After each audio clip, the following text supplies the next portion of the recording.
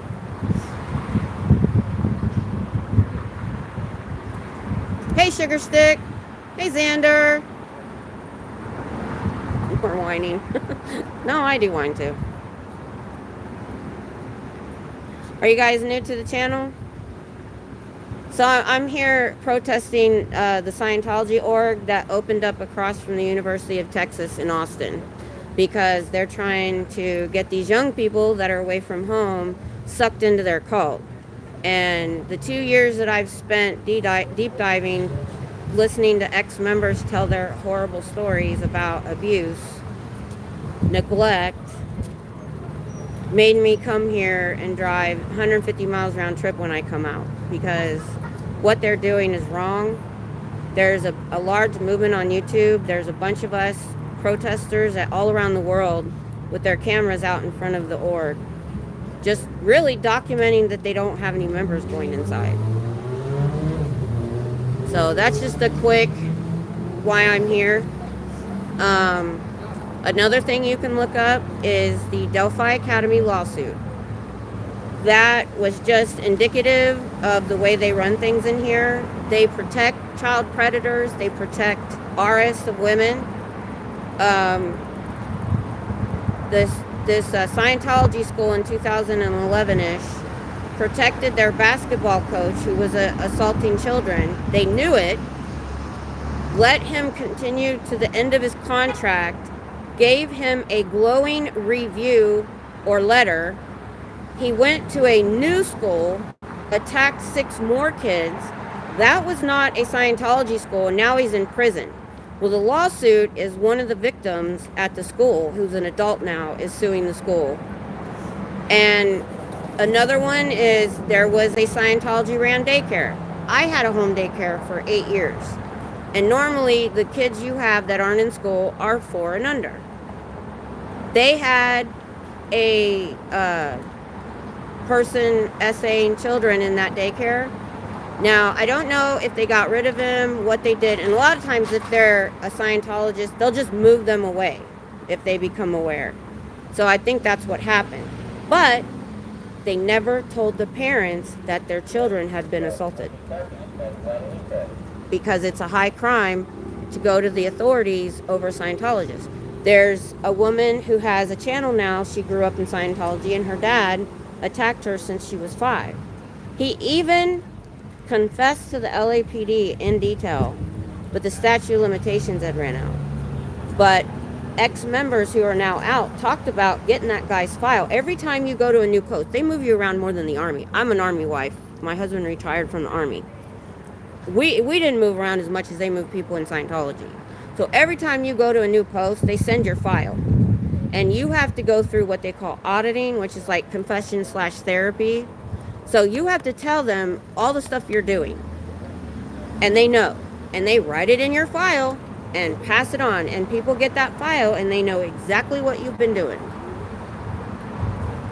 You must be rich. Scientology doesn't bother with people who have no money. Nothing to steal. Exactly. You know that. So you know enough. Yeah. Yeah, and if you don't if you don't have the money, they sign you up as slave labor called Sea Org. And you sign a billion-year contract, so you have to work for them until you die. You can get married, but you can't have children. If you get pregnant, they will bus you to the clinic. Because if you decide to keep it and leave Sea Org, you're treated like dog crap. Because you left the Sea Org. You broke your billion-year contract. So we see all these elderly people going in here. They abuse the elderly too. There's no such thing as medical care. Oh, they're supposed to get paid $50 a week. They do house them and feed them, but if the org's not making money, which they're not when I'm here, because they can't get people to go in, they get fed beans and rice. They don't get their $50. We know in Chicago, they have 8 people to a studio apartment, and the maintenance guy, I think it was him, had been in that apartment. There was literally mold on their toothbrushes. Probably because they can't afford a new toothbrush. They turn the people with no money into their workforce. Yep. Hey, Hitzel, I was talking about you. Was yours burning? We finally got the last components to my sign, and I got some components to redo this sign for you. Because we found this poster board that's plastic at Hobby Lobby. So I'm making sure that my new sign's waterproof, plus this one's ripped. So I got you a piece of that. And I'll get it together, and then hopefully we'll have my sign done. This is, my husband doesn't, his weekend isn't until Tuesday. So hopefully his next weekend we'll get it done.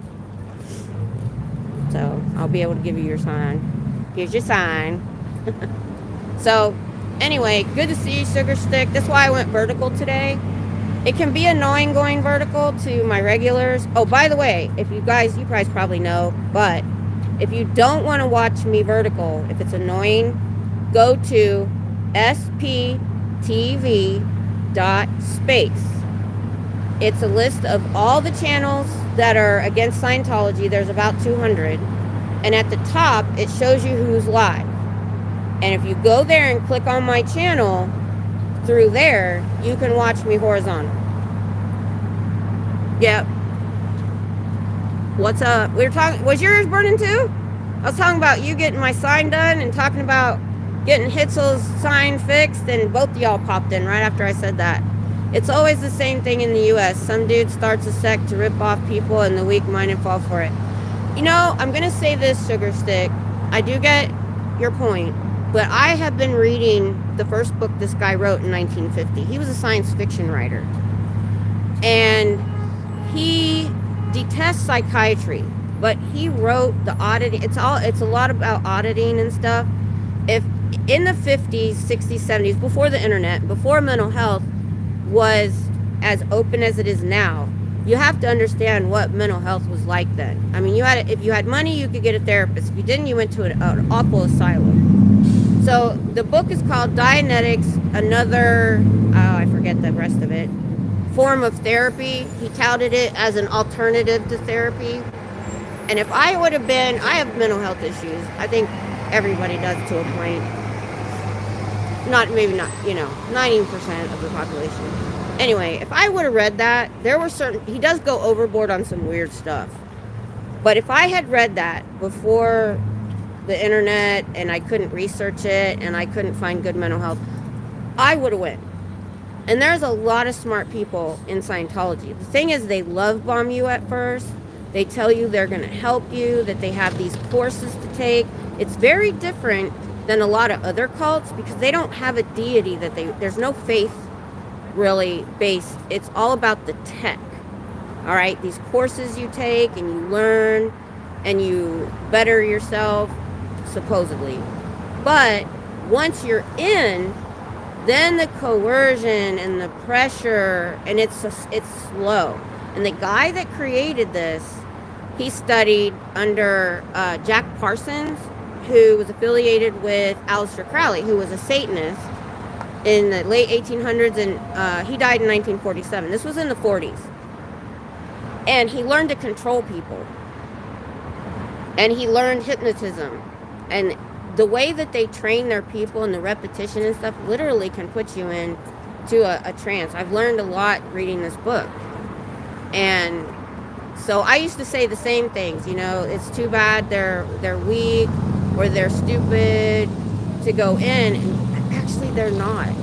honestly, they could have sucked me in, 30, 40 years ago. It does get a little overboard to a point. I won't even go into it because we're reading it on Sundays. We read a chapter every Sunday. We're almost done.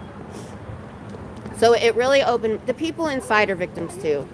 The thing is, most of the people that are in here now, Sugar Stick, are second and third generation. They're not getting new members off the street. They're really not. What they have in there now is people that joined in the 50s, 60s, 70s, and these are their kids or their grandkids. They've been indoctrinated since they were children. They're not allowed to look at the internet. If they're in Sea Org, they can't even have internet or TV. They don't have anything. The only books they can read is by L. Ron Hubbard. Thank God he wrote he was into sci-fi writing, so maybe they're allowed to read that. Now there is an internet and people can find out things to not fall for these charlatans. And they are. Yeah. Sea Org, if they have a phone, which they're not allowed, it's nannied. Staff lives at home, but they're supposed to get paid $200 a week. But if they don't make money, they don't get paid. So they have to moonlight a second job after working here for 80 to 100 hours, or they have a spouse. And even if you're public, even if you're the rich people coming in here and paying for courses, you go through what they call auditing, and they have this machine. It may or may not say you're lying. It's kind of up in the air on it whether it works or not. But they grill you. And a lot of them confess. So they don't go look at the internet because they're not allowed and they don't want to get in trouble. Because when you get in trouble in Scientology, you go through some crap. If you're like Sea Org or staff, I think it's mostly Sea Org, they would send you to the RPF. Now they say they don't have it anymore, but that's bull. They just took the name away. You literally go into hard labor for years. Not days, weeks, or months. Years. There's one person that I watched. She's come out as gay, and you're not allowed to be gay in Scientology. And they got the idea that she was. She didn't even realize that she was, to be honest. She said that later. But they put her in the RPF for years. And it's just, you're treated like dog crap. You have to run everywhere you go. You literally break rocks. And literally, prisoners in the United States have more freedom and a better life than the Sea Org do. That is a red flag right there when the internet is forbidden. Exactly. And a lot of times, let's say you came in new now.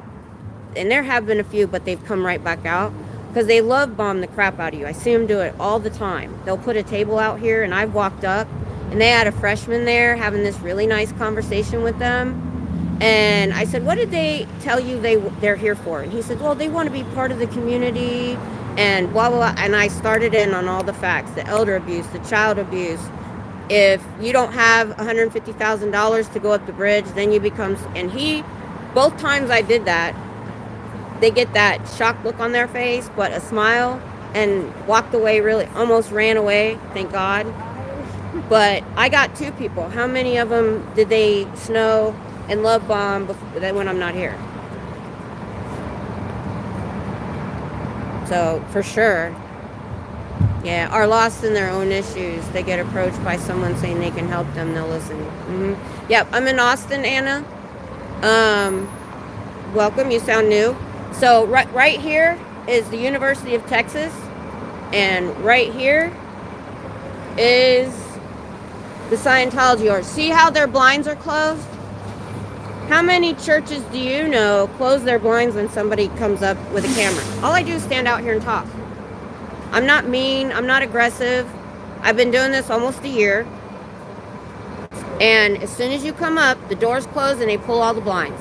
What do they have to hide? Yeah. And he bought the leader, so he created this religion in 1950. He was a science fiction writer, and he bought this building 55 years ago because it was across from the university. And he passed away in the 80s. This new guy that took over was worse. In Chicago, the month after they opened this last February, they opened one in Chicago by the university. That's their thing. Yep. So like, this is the main entrance right here to the University of Texas. And around, like during the day when I come, you know, in class change, you get hundreds of people coming across there, because back behind here is all the parking and apartments. So, yep. And there was a big protest there when it was bigger, because, you know, in Austin, Texas, we're so far from other states. It's hard to get people to come, you know, hang out with us. But the Chicago one, people came from all over to help protest the opening. It was big. It was big. So I stand out here with my sign that says Scientology is a cult, ask me why. The first thing I say when they say why is, religions let you leave, a cult won't. Their Sea Org signs a billion-year contract, and they have to work for them until they die. No medical care unless they're on the verge of death, because they make them afraid of doctors. That's why so many high celebrity Scientologists, like John Travolta's wife, Kirstie Alley, have died from stage 4 cancer, because they didn't get help for their cancer until it was too late. Because they tell you Scientology will help you, will fix it. If you go through the confidential levels, which you can only do if you have a lot of money, they make you believe that you can control matter, energy, space, and time. That you can literally control your environment and your body. And that you should be able to get rid of anything that's wrong. He also, the book I'm reading, says that he can cure any physical illness, because it's all psychosomatic. It's all in your head.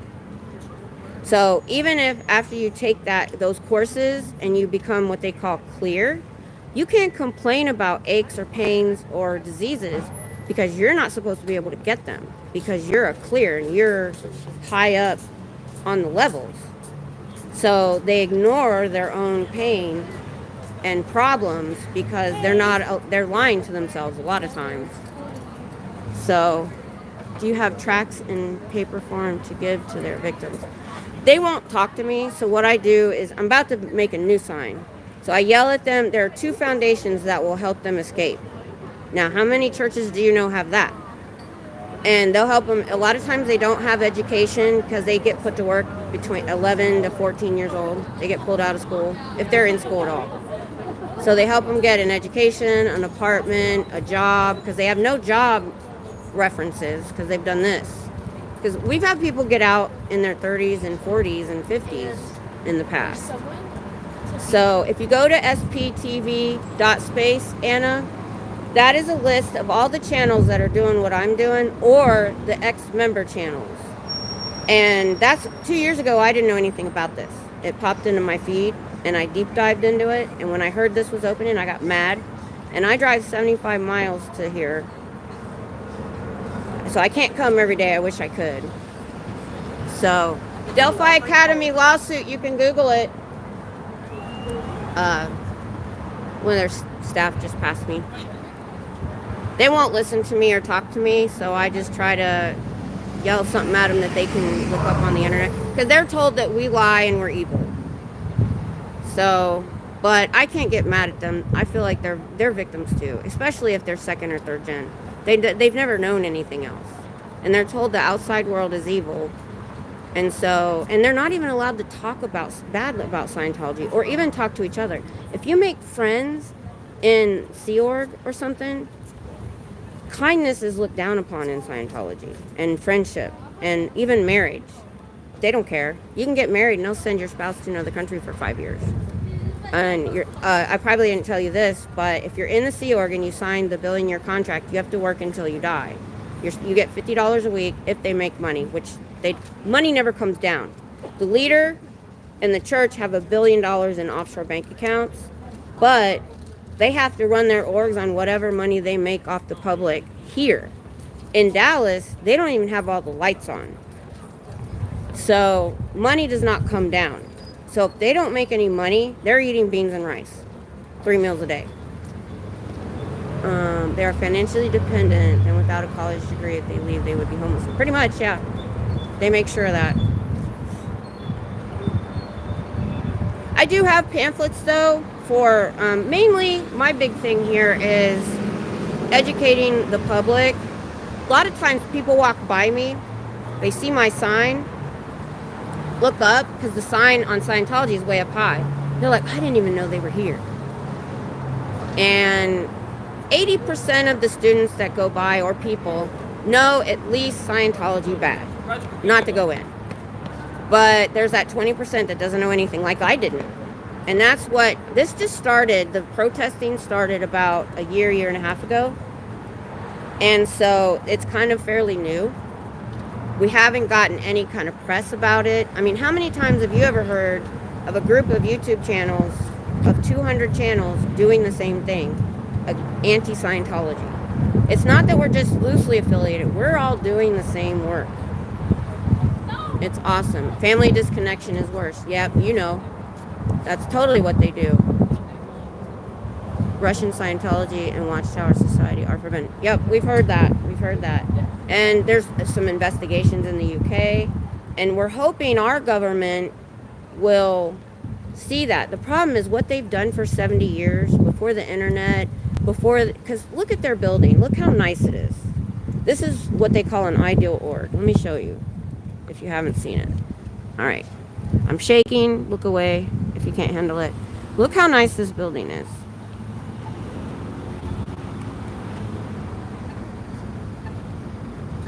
Right? So they see this, and they see, and what they do is they safe point. They contact the city government. They contact senators, and the LAPD is in their pocket because they have a really big base in Hollywood. They have a bunch of, it's really big there and in Clearwater, Florida. And they've had them in their pocket because they give millions of dollars to LAPD, and they hire the officers for overtime work and end up doubling their paycheck. So for 2 months, in October and November and December, when they really first started protesting in LA, that's what got me doing this. They called 27 times in 2 months, false calls on the protesters. And they weren't protesters back then. They didn't carry signs. All they were doing was what we would call First Amendment auditing, where you just stand outside and film on the public sidewalk, and you're allowed to do that. I know. That's why my new sign's going to be bigger, because this is all I have right now, and it's been through the ringer. So my husband, who is on here, Thomas Baker, that's my husband. He's at home. He's helping me build a bigger sign that'll be super tall, that'll get over top of these cars that park behind me.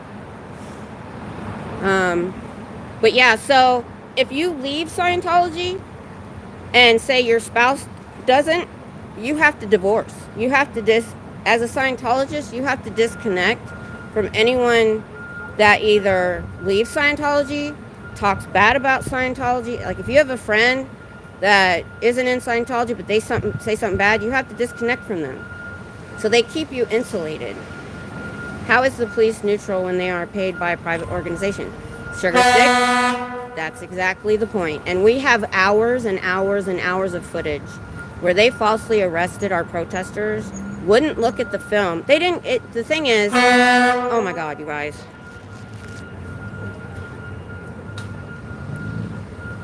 I don't even know where that's coming from.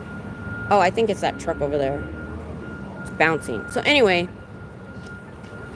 oh, what was I saying, you guys? I get on a roll and I forget. Oh, the police.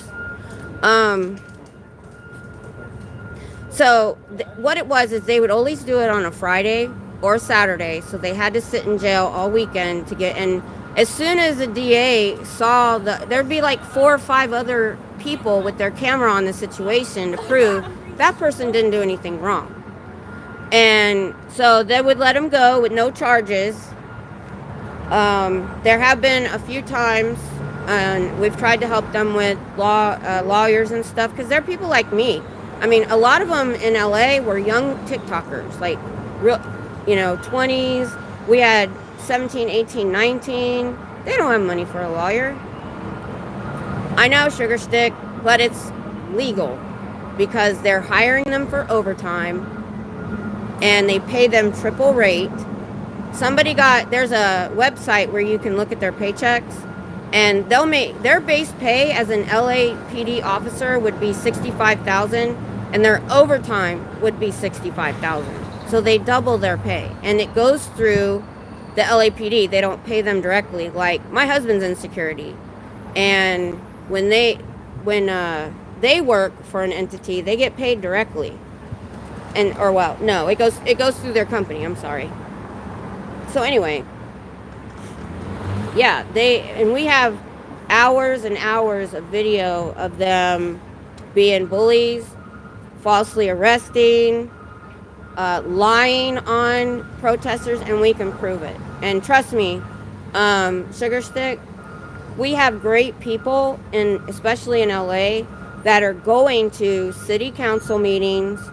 They're going to the police commissioner meetings, and they've been doing it for a long. I mean, this has been going on since really hard since October of last year, a year ago, October. So more than a year. And so we have these great people that are keyboard warriors. They do stuff online. They go to the city council meetings. I don't know if I could even do that. That's hard to do. And tell them what's going on. So we're being very vocal, at least.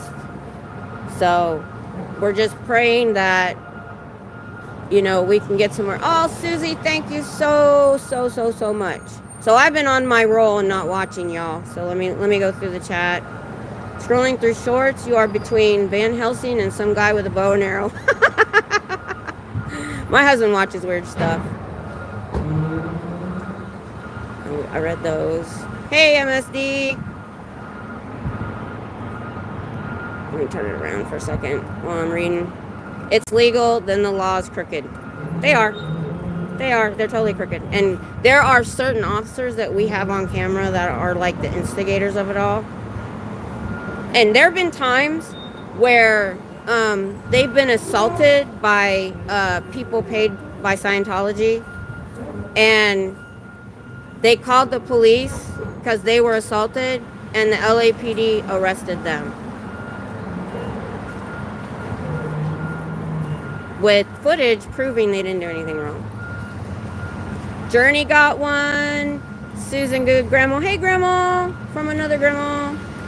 DJ, awesome. Sunday, hi. Christina, awesome. Awesome. David Miscavige. L. Ron Hubbard was a science fiction writer that started it all. And the thing is, the reason we see other cults go down faster than this is he created it in a way that was different. When you see Nexium or, David Koresh or these other, Jim Jones, they're in charge, and the people are right there, and they're not very big. This guy hung back and created what Dianetic centers that turned into Scientology all across, and they just used what he wrote. And it's done in such an insidious way that you don't even realize you're in a cult. You don't realize, because usually those cults implode because they start, banging everybody in the cult, and people leave, and they start being, even though they are abusive in here. So that's why and they lived for, let's see, from 1950 till probably the 2000s. So 50, 60 years in secret. Well, I'll say 70 years, because we just started this stuff recently. Now, there have been ex-members that have written books, there have been documentaries, they've had channels for many, many years. It's just the protesting part ramped up, a year ago. And they have $1 billion in the bank. So they have the money to pay people off. We know they pay homeless or street people to attack us. Can't prove it. They pay people to take out restraining orders on it. There's a lot of, this is mostly in LA. We have two people that were here that are in court cases that haven't been able to come out for months because they tried to file charges on them. And court just takes a long time. They're going to win, but they had to crowdfund. Well, they needed money. I hope that they crowdfunded. I don't know that for 100%. If they did. because lawyers are expensive. I mean, they're dropping 10 grand just to start a case. So anyway, so when L. Ron Hubbard was a science fiction writer, and he told somebody, I'm not making money on my sci-fi. To make money, you start a religion. And that's what he did. And he died in, I think, 86. David Miscavige was not supposed to take over. It was supposed to be somebody else. But because L. Ron Hubbard had been in seclusion and sending messages, he wasn't in person, that he just pulled a coup and took over. And he's an angry little man. He beats up the execs. A lot of execs have left. And that's who we find out a lot of this from. Because they left in like the 2000s because he put their top level executives in the hole. It was a double wide trailer. They have a base out in Hemet, California. And it was a double wide trailer. They slept on the floor with only a blanket, no mattress. They were fed out of buckets. And it was like a couple of years. If that's how he treats top level execs, you can imagine how other people are treated. So, alright. So, let me get caught up. Thanks, Mr. Fraud. You helped too. I was mistaken. Let's sell them a piece of blue sky. It wasn't an Audible, so I just got the Kindle version. Okay. Yeah, we'll be starting that soon. What's his home address? We can't find him. That's the problem. Is there are lawsuits going on, and in order, they've had to have judges just say, because they have tried 47 times to serve him, and there's so many addresses in LA where he could be, that they never get the papers into his hands. But when they can prove they've tried 47 times. Can I ask you a question about it? Oh, yeah, sure. Absolutely. Do you think Christianity is also a cult? No, because a cult doesn't let you leave. You can leave a church. Well, you can stop going. Yeah, that's true. But in Scientology... They won't even let me be a Scientologist. I tried. Oh, no, not if you don't have a bunch of money. Yeah, yeah, you like gotta... Hey, or they're slave labor. I'll bring you a cookie. What you got there? I got some cookies. No, they're just samples. I'm gluten-free. I can't have it. Well, then why do you want to look at them? You know these. I just want what to are you see. on? Is this a YouTube? This is an Instagram product, right? No, but I'm YouTube. Oh, I'm YouTube. live. I know, I can tell. Yeah. So you're on Google then? YouTube. No, they're owned by the same people. Oh yeah, you're right. But what are you saying about it? You have to have a bunch of money to be a Scientologist? Yeah, because it's all about making money, and like, you know how Tom Cruise is a member? I've heard. To get up to confidential levels, you need at least 150 grand. I've heard that. So, what you see in here is mostly, when they're in the vest, is staff or Sea Org. And Sea Org signs a billion-year contract, and they can never leave. Yeah, I mean, I was willing to sign the contract. For staff? Yeah. Yeah. But they wouldn't even let me do that. You didn't want to. I'll tell you why. They tell you you'll make $200 a week, but if they don't make money, you don't get paid. Well, yeah, that seems fair. There was a guy that came by that was staffing here after he left the Navy, and he said he had to go to another church to get fed. Oh, man. You got a bunch of people watching, huh? Just a few. Yeah, you got some. Hey, that's all right. But there's a bunch of us doing this all over the world. Oh, yeah. At different orgs. So it's important. I mean, have you seen the movie? Which one? Well, there's the L. Ron Hubbard movie with Joaquin Phoenix. I forget what it was called, like The Master, I think it might have been. No, but he did Battlefield Earth too. I did see that. It's worth watching. He's a good actor, and it's just the L. Ron Hubbard story. Actually, I learned everything I know about Scientology from members who have escaped. I thought they couldn't escape. They have, in trunks of cars. Oh, They've been ran off the road. No, I've seen that. I've seen the. I think it was. That's why we have. Vice. Yeah, they did one. I saw that. Yeah, it was pretty good. Talking about the human trafficking aspect. They don't really get into the child abuse enough. Well, I mean, a lot of you can talk about child abuse, but your Catholic church is over there, so I know, but they've been investigated, and you know about it. Nobody's investigating them. I think they know about it. Well, our government is not investigating. That's what we're trying to do. You just have to start a 501(c)(3). Hey, want a cookie? I know, right?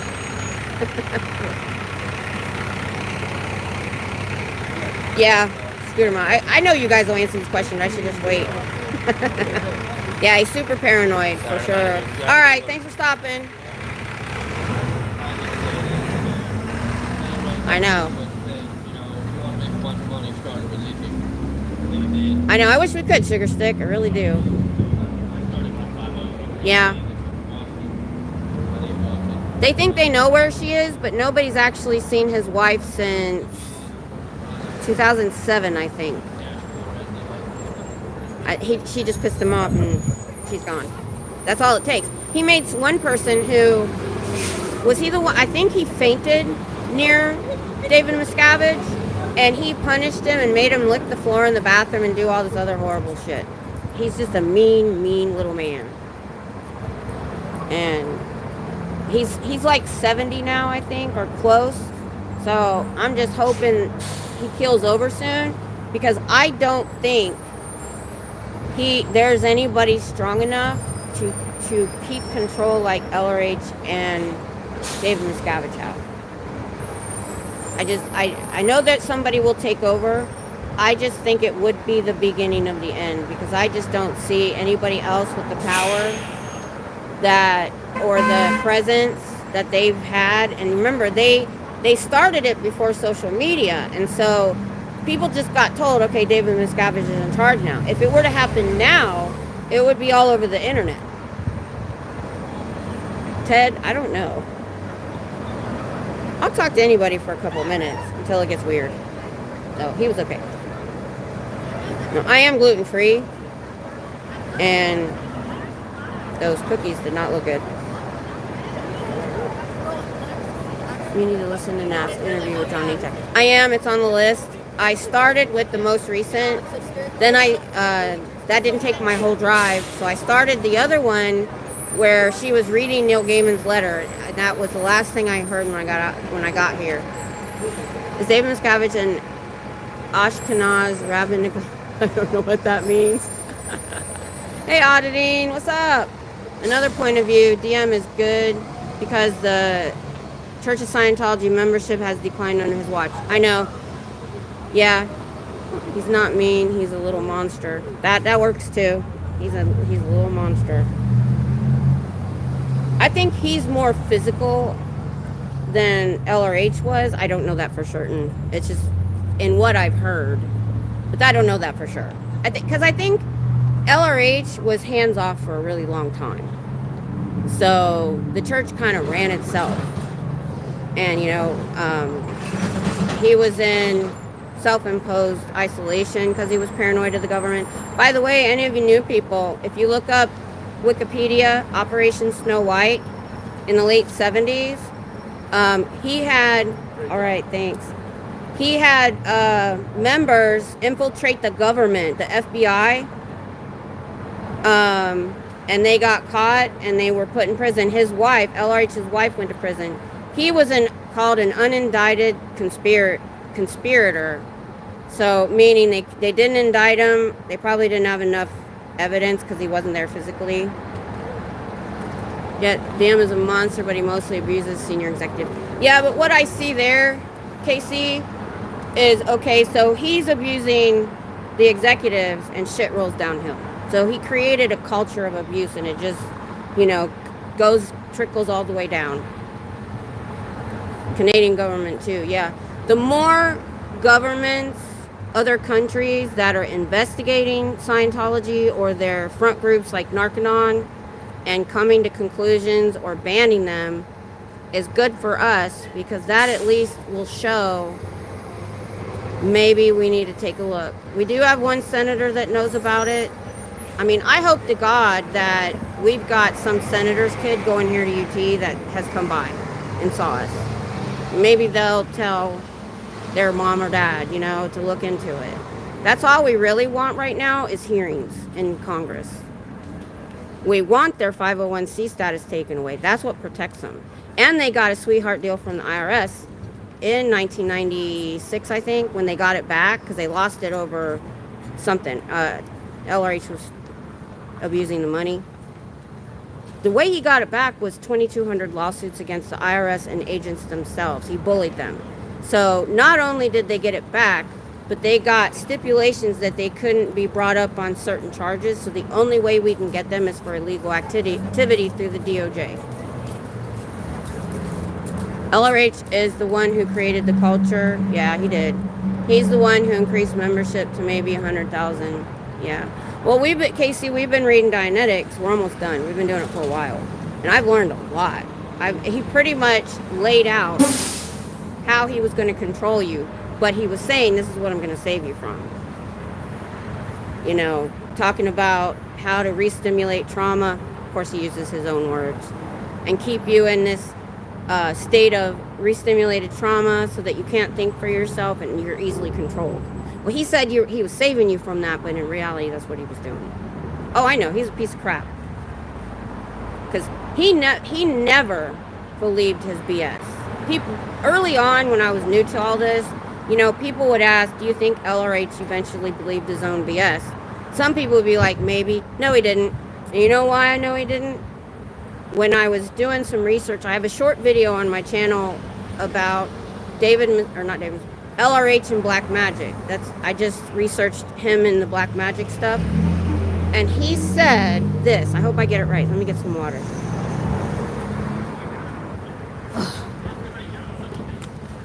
So,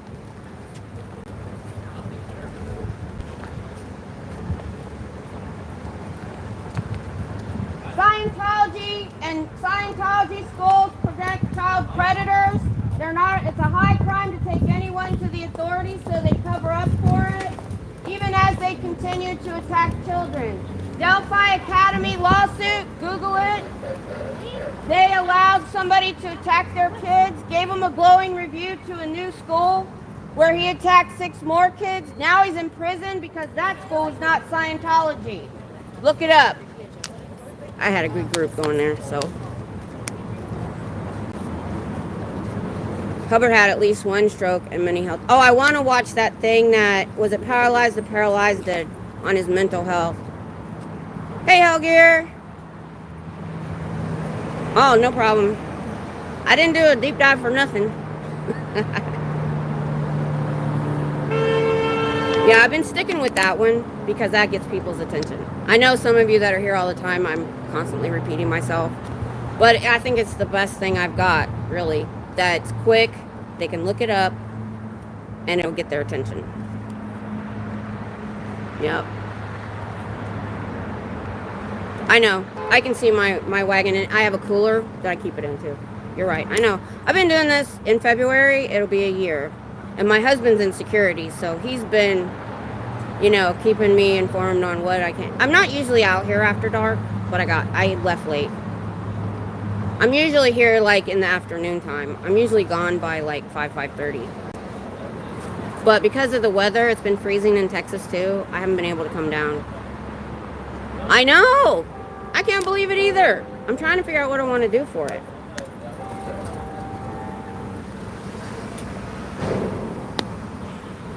I mean, obviously I'll do a live stream, but I don't know if I want to go someplace unusual or what.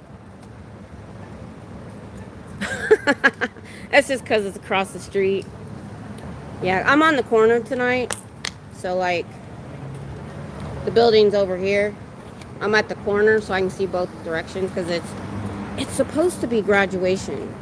But every time I've come for graduation since last spring or summer, I used to see a bunch of public come in, bring in food, and a lot of traffic. Now, I do know that they do try to sneak in the back, but I don't think that's it. And I'm only seeing people on Friday nights, not tonight, but when I do see a lot of people coming in for their shift, which is any time now, they're dressed all in black for manual labor. So, look at it. I thought same, it looks artificial. I hope my camera looks okay, because I got a third line with a better phone, because I was trying to film with my flip phone, and it was overheating. That's one problem with this phone. So we worked it out. So I dropped some things to pay for the extra line, and the phone's only $2 a month. So I hope it's a better camera. Of course, I know the front camera isn't as good as, I don't even know what you consider front. Is front by the screen, and the back is, yeah, that sounds right. But you know, they're always not as good. When you move, the background looks separate. Yeah, it's probably because I'm under lights and it's dark over there. But this is what I'm looking at. So what it is they'll try to sneak in this door and there's an alley behind here, so they don't have to pass me to go in the front door. But because both of those doors have stairs, anybody with a cane, or they have these kids that come in with their parents in a wagon, it's sad, or a scooter or something, they have to come by me. I have an iPad, so I'm going to look for the dual tripod. Pup groomer just got, ooh, I gotta look at that. Maybe it's the red hoodie. Could be. Yeah, I don't usually have a hood on for herself. Oh, last time I watched her, she was wearing a purple beanie. It had different colors in it, but it matched her hair. We talked about hair color for a while. So Sugar Stick, we have people that branch out and do fun things too. So it's not just anti-Scientology all the time. It breaks up the monotony. It's like Pup Groomer, she'll come on at night. She's a night owl. She's up really late and does crafts. Saturday night, Sugar Stick, at 10 p.m. Central, I come on just for fun. All we sit there and chat and BS around, talk movies, talk aliens one time. And I usually have a beverage. Yeah, I just bought this hoodie because it's got fur in it. I didn't invest in a new winter coat because, gosh, I only need it in Texas a couple weeks a year. So I have a big coat over there in case I need it. But yeah, I'm warm except for my hands and my nose.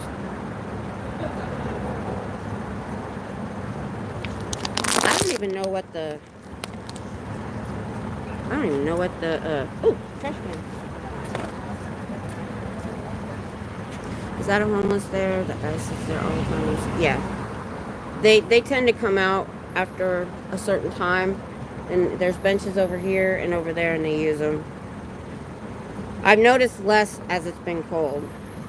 See, my husband works security in North Austin.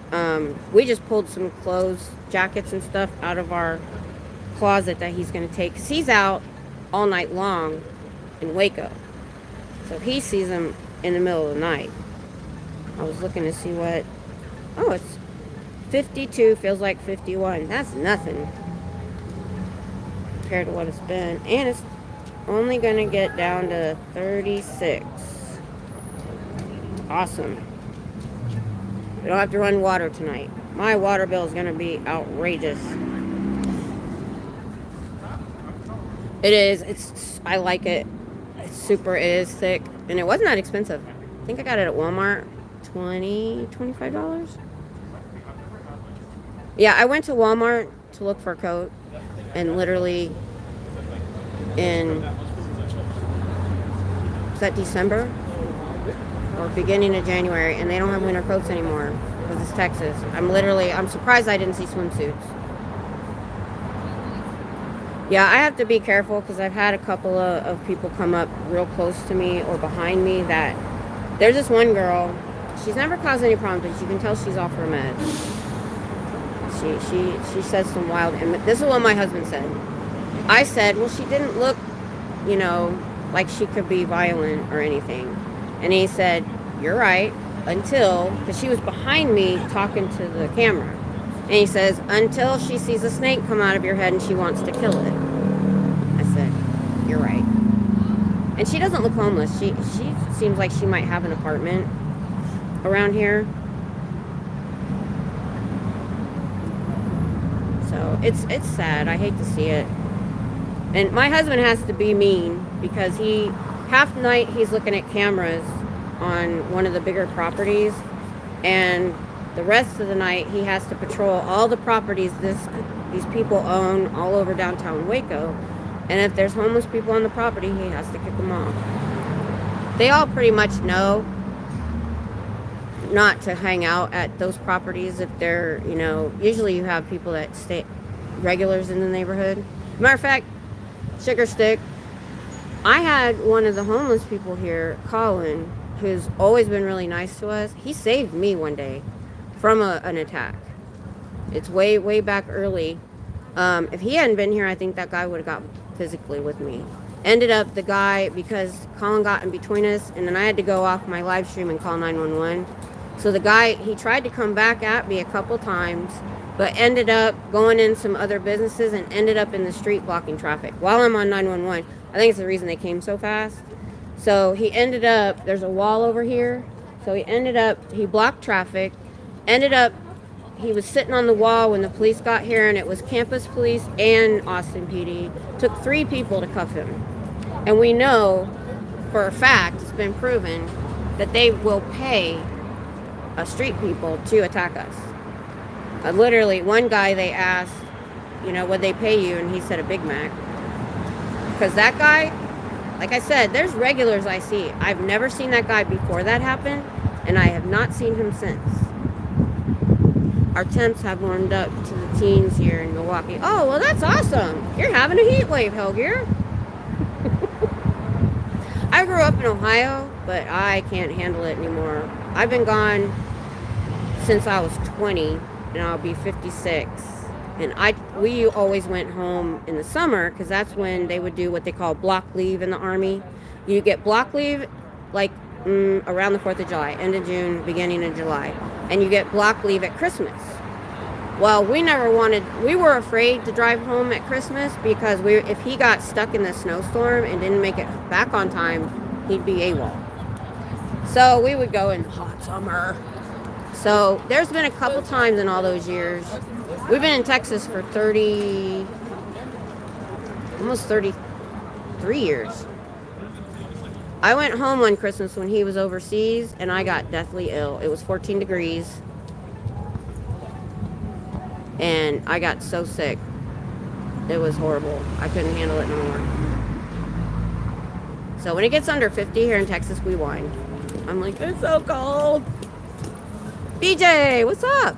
I recently saw another video about these people. Now I hate the fact that cops can be in uniform, off the clock, working security at Walmart, but to make money standing guard at some Scientology church. I know. And we had security guards here when they first opened. And I asked my husband, I said, if your security company told you had to stand here, would you do it? And he's like, no, but I get why some guys wouldn't say no, because you might get fired. But these guys ended up, I'm cordial with everybody. These guys, I think two of them, if I'm right, I hope I am not getting the details wrong. They went to the APD because they couldn't arrest the other Pearl Snappy, the other person. She started here before me. She taught me everything I know. They got her and another person, they got him with a restraining order, and they had those officers because they couldn't come up with a reason to arrest her. She wasn't doing anything against the law. She had a bullhorn. They told her it was too loud. I think she stopped using it, but she was a nuisance, and they went and filed charges on her, and so she's been embroiled in court for months. So she's usually here on Friday nights, and I wouldn't come on Friday night. I would come during the day so we could cover the whole day. So when she comes back, she can have the Friday night back, and I'll come during the day. Oh, thanks for staying, Sugar Stick. If you could subscribe, that would be cool. Come over on Saturday night, tomorrow night at 10 p.m. Central, and hang out for a little while. And I'm usually on 2 or 3 hours, so if you come later, that's cool too. I think I'm going to put in the title tomorrow night, what's your favorite movies or books? I always try to put some sort of idea to talk about, although sometimes we talk about something else. Hey David, what's up? So I got at least 2 new people in here today going vertical, and no trolls. I appreciate the no trolls. Appreciate it. And I have seen almost no Scientologists pass me today. They definitely got to be going in and out the back door. So I think next time I'm here at Shift Change, I'm going to go and camp down there at the alley. Because they can come from either way on that alley. And I haven't seen them come up and turn. I'll show you guys what I'm talking about if you haven't seen it before. So their parking is back there on that other street. So you can't see it, But there's an alley behind here, and on the other corner is another church. There's so many churches around here, it's outrageous. They're just everywhere.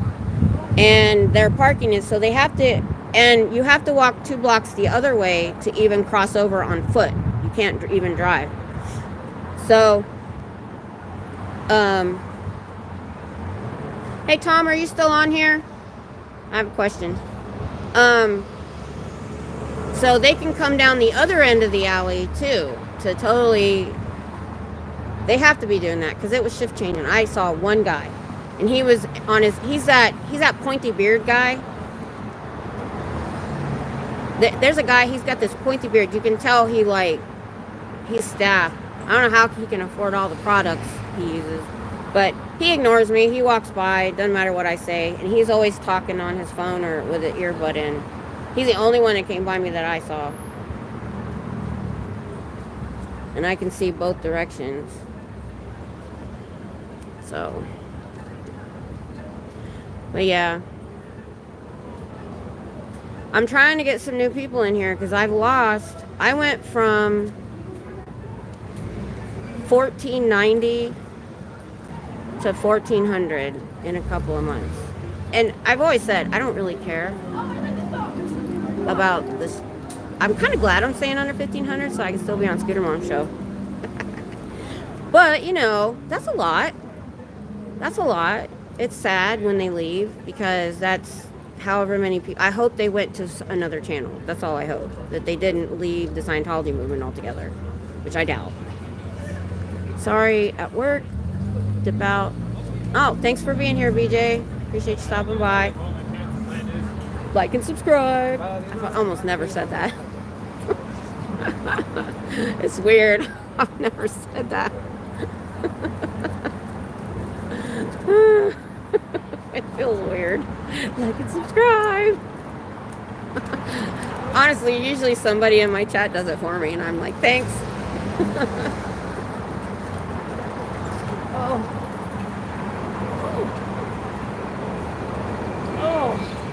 I did bring some warm coffee. Oh, thanks, David. I appreciate it. And, you know, I've got the group that always hangs out with me. I appreciate it. Because I know I repeat myself a lot. Man, I don't want to open that part. What am I doing? So this is a weird bottle.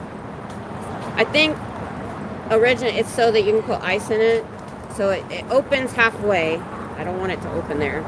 And it has a lid. I don't know why I was trying to open it there.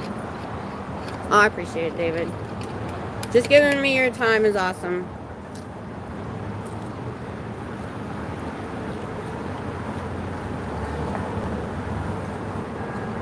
Ooh, that tastes weird.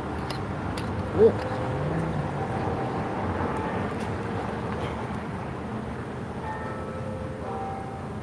Yeah. I think I like the Walmart. So I get Colombian. I get our local store in Texas is H-E-B. I got the H-E-B brand. I think I like the Walmart one better. Just depends on where I'm getting groceries. Yeah, that didn't taste. It tasted weird. I don't like it. Or I had too much sweet in it. I used honey. I think I had too much honey in it. But it's okay. It's warm. What's up? Now I did one time bring a big thermos of hot coffee, but literally one person wanted it. It was on a colder day than today. I brought cups with lids and everything, and there was one guy after I got off. I probably haven't even been back since then. I stopped and I told him about the fires in LA. He didn't know anything about it. So it was definitely probably a week or two ago. And I asked him if he was going to go to one of the warming centers that they open here when it's freezing. He said, no, it's more complicated to do that. I'm just going to stay here. And he did have quite a few blankets, and I gave him some hot coffee, so. I hope he's all right. So I gave my husband, I told you, I told him, I said that he could tie those coats around a light pole, because that's what they do to give away jackets. But he's like, he goes right by the homeless center. There's 2 of them. He says, I just throw them on the porch so they can get them there. Because after a certain time, they won't let you into the homeless shelter. So if you don't get in there by the cutoff time, then you're stuck outside. So he puts them on the porch after that time. And so if they're walking around cold, they can get a jacket. They're not, he's going to try to go through his big jackets. They're just like sweat jackets. Hey, Susan, what's up? Good to see you. Good to see you. Let's see what my percentage is. It's weird not having to watch the clock. Tom, are you still on here? I don't think he is. So he wanted me home before he left because but I think he said he didn't need me for it. So I'm not watching the clock tonight. I'm seeing a lot of foot traffic. I need to be yelling some more. Have you checked the weather?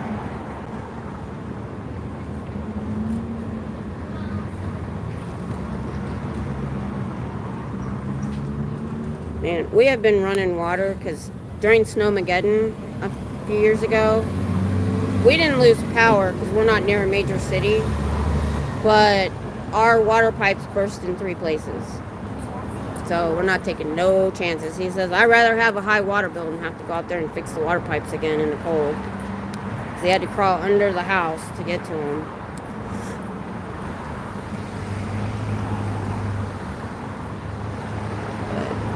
But yeah, it's not that bad tonight. I like it when it's a little bit cold. This is my kind of weather. I love 50s, even 40s. Where I live, there's so much road noise. I would sit out on the porch chair in a blanket and read in the cold. But it's annoying. So I can't even go out when it's cold. It's too hot for 8 months a year and then too cold for 3 months. You get maybe a couple weeks here and there. Let's see. I see windows down. Hold on. Scientology protects child predators. Delphi Academy lawsuit on Google. They protect them. They will not. It's a high crime to take Scientology to court or to the authorities, so they protect them. 2 of them are in prison now because Scientologists decided to go to the authorities anyway. Danny Masterson was one, and the other one was a basketball coach at a Scientology school. I didn't say that right. I always start out better than that. I was trying to get it in before that car left. Delphi Academy lawsuit. Google it. That guy up there just came out of that door. He's a public, it looks like. He's got headphones on. He might not have heard me. Let's point this way. Let's people watch for a little while, guys. There we go. I'm moving the tripod. Look away.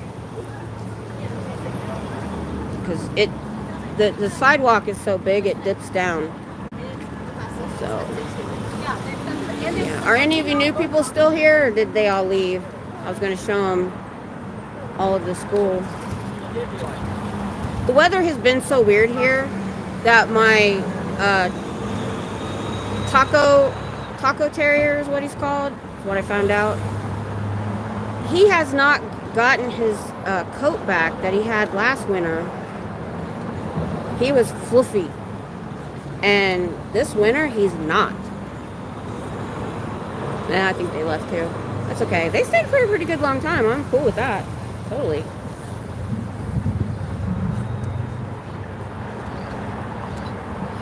I actually thought it was going to be colder than this. I thought I was going to be gone already. But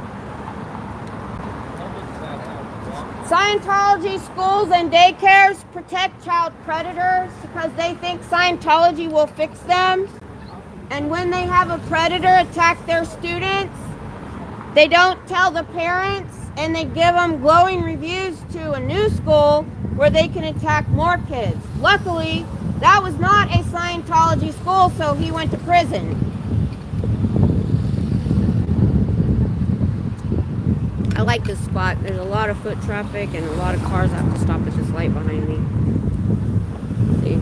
They're all sitting there. Now they can't hear me. Once I get my tall sign, they'll be able to see my sign. I like being out here after dark. Now that I don't have to be home at a certain time. There's a lot of foot traffic because there are people, oh, look at the puppy. She's a puppy. Yes, I should. She said she wouldn't come when it was cold, though. She already said no go. No go under coldness. I was saying earlier, man, I wish I could ride a train in here like you do, because I am so bad with the road rage. So I got a detour onto the toll road because of a slowdown. Saved me 14 minutes. But what Pitzel, you know what I'm talking about, especially in Texas. I don't understand. I don't speed. I literally put my cruise control. I might go 3 over. I just want to do the speed limit. Why do these people get on a toll road that's 80 miles an hour and pay for it and choose to do 70 for no reason? Because you can look ahead 3 cars and see a big gap, and there's no reason for them to be doing it. Oh, awesome! Hell Gear's a Lone Star. Whoop, whoop. Oh, awesome. You're up north, though, right? Where are you at, Hell Gear? I know you told me, but my Swiss cheese brain forgets. If she actually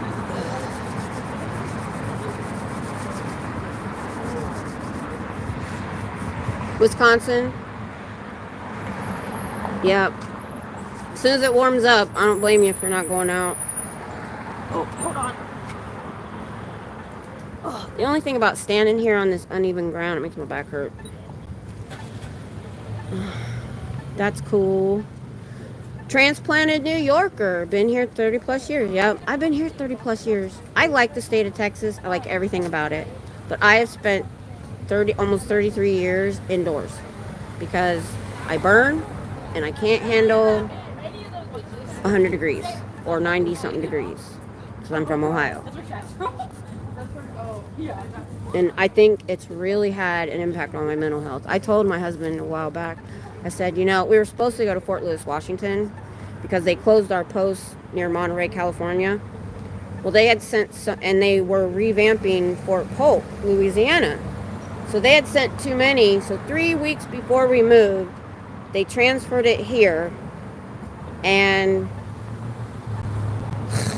I would have loved Washington. I'd have been outside all the time. I was a Girl Scout leader and we couldn't camp. We didn't even have meetings in the summer. We just, when school let out, Girl Scouts let out. Now the Boy Scouts would still go out, and I had to go out with my son in the summer. That was fun. I didn't have the internet back then because I found out how to do a swamp cooler in your tent with a cooler and some ice. Oh, I would have been on top of that. But I was one of the only parents that would chaperone on campouts.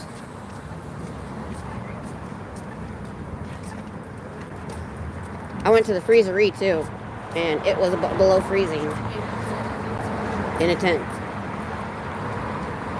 But I need 4 seasons. I know, me too. Now we get winter and summer, not so much.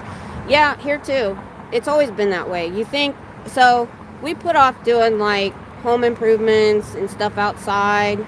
We're like, oh, when it cools off, we're going to do it. But literally, it will go from cold, hot. We were still using the AC in November, like midday, to cold. And so now it's too cold to go outside and do stuff. So we never get anything done outside. Yeah, I know.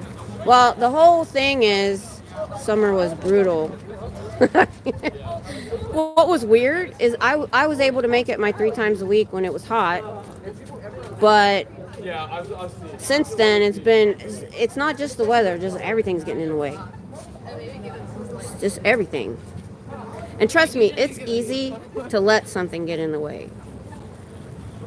And when I'm in the routine and I'm doing it and there's nothing getting in the way, everything's great. But as soon as something gets in the way and I go a week and don't really came maybe once, then it's the next week it's hard too. It's like I wanted to come yesterday and I really didn't have to go to Lowe's with Tom, but I wanted to. And like I told you guys before, with the driving and the traffic and the pit stop and the walking, it's no less than 6 hours away from my house. So if I have one thing during the day I need to do, I'm not coming. Now I can though, because I used to have to leave no later than 6:37 so my husband would have the vehicle. Now I have my truck back. Some of you weren't here at the beginning. So we finally got his Dodge Nitro fixed, but the heat still isn't good. It works, but not great. So we thought we had it back, and then it got freezing. So he's still been taking my truck, but it's not freezing tonight, so he's taking his car. Because he has to take all his security stuff out of the truck when I come here because he doesn't want it to get stolen. His pistol belt, he's got extra magazines, handcuffs, first aid kit, all this stuff on this belt, and to re-buy it all would probably be a couple $100. And his badge, he doesn't want his badge to get stolen. So so this way I can keep my stuff, this stuff right here, in my truck. He can keep his stuff in his car. We don't have to switch. Like I was saying earlier, I said I'm so stoked because this was supposed to be my truck 6 years ago. But his car, we ended up putting a new engine in it, and there was some other things that we didn't trust for him to drive 2 hours round trip. So the interior of my truck is destroyed. So I'm gonna get it detailed, and I've been looking on Amazon at pink stuff. Even though my truck is red, it's black inside. So I said, screw it, I don't care, I'm doing pink anyway. I'm not a big fan of red, but yet several of our vehicles have been red. It's important to cool off periodically and to get inside right away if you feel too hot. Maybe back up.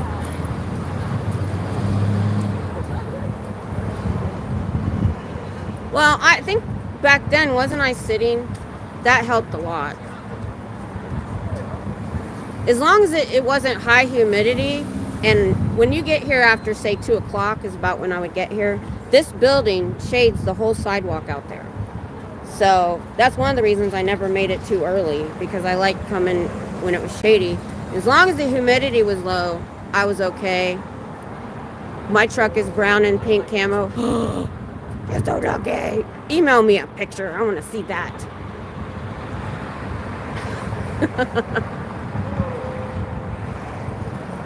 Did I miss anybody? Okay, good. Hey, MD Media's here. What's up?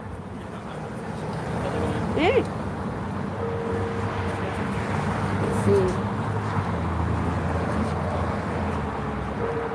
Starting to get light traffic. Nobody to yell at. Oh, there's people at the light. Oh, they're crossing. Hold on. Scientology protects child predators in their school and churches. Delphi Academy lawsuit. Google it. Excuse me. Sorry. What are you doing?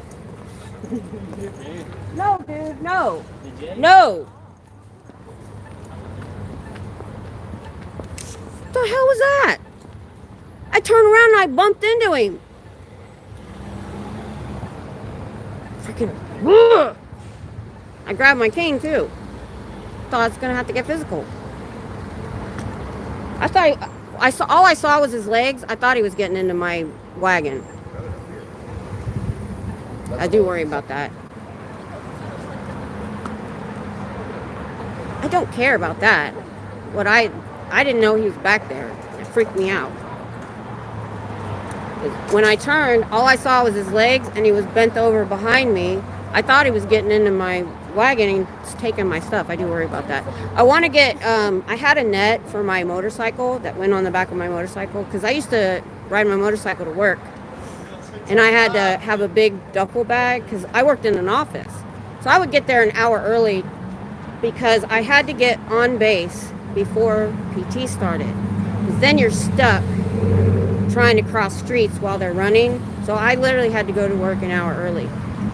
So I would go on my motorcycle and get there, go in the bathroom, change my clothes, do my hair, do my makeup, and then have breakfast and then start. Anyway, I had this really good net. It's dry rotted now. And I want to get a net that, just like it, that I can hook, because there's a good skeleton around this. So I can put a net over everything so nobody can grab my stuff real quick. Because that's something I do worry about. You know, I just realized well, I know what it is. So the sidewalk goes like this. I'm standing on this part and my tripod is on this part, and that's why I'm down so low. I'm like, I'm gonna lower it. So look away, it's gonna shake. I'm gonna lower it a little bit. Let's see. There, that's better. Alright, that's better. Is it straight?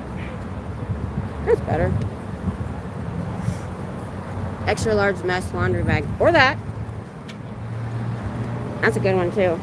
We do have a mesh laundry bag. That's a good idea. Until I can get the net I want. I love my net, man. I could put so much stuff on the back of my bike because I didn't have a sissy bar, and so I could put that thing stretched. It was awesome.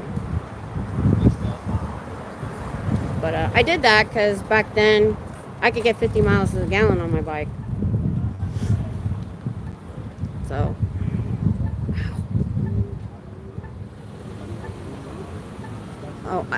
earlier we were talking about going up north. So we bought a camper almost five years ago this month, actually. And we've literally hardly had it out because I expected my husband to be fully retired by now. And we were going to move into it. And I still want to. We're trying to get the house ready to rent. And because we got to offset what you pay to be in an RV park. Because for right now, what I want to do is move into it. It's big. I got a big one.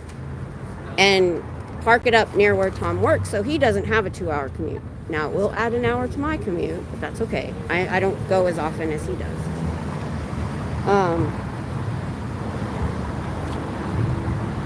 And then rent the house out, and that will help offset the, I don't know, $500 to $700 you pay at an RV park, depending on where you go. And an air tag in case somebody grabs it. I should do that. I should get those. The only thing I really worry about that's not replaceable is my backpack. Everything else is easily, I'll show you. So let's see. Except that coat. You can only get this coat if you worked for them. So this is irreplaceable, but that's okay. Hey, everything else. Hey, babe. What's up? Hey, I'm in a big hurry right now, but I'm glad to see you. Yeah, I haven't seen you in a while. Well, I haven't. I'm here every day. Yeah. I'm a wimp. When it's cold, I don't come. I know it's your weather thing. That was Colin. But yeah, the backpack has like all my electronics and battery backup and all that stuff. So like when I go to my pit stop and I go in the bathroom, I take that with me, and everything else I just leave there. It would take somebody. It's hard for me to get in and out the door of the place I go. So for somebody to try to steal it and run off with my wagon, it would be hilarious. They'd be banging, trying to get through the door. Yep, that was Colin. Pecans in Texas have a reason for asking. Yes, they're a big deal here. Me, could care less. I'm not a big pecan person. Why?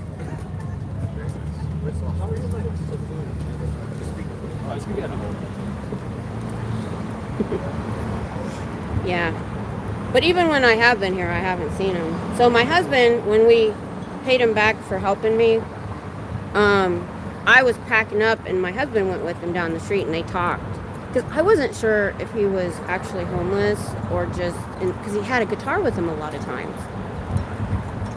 He said, no, he is. He said, just made some mistakes and stuff.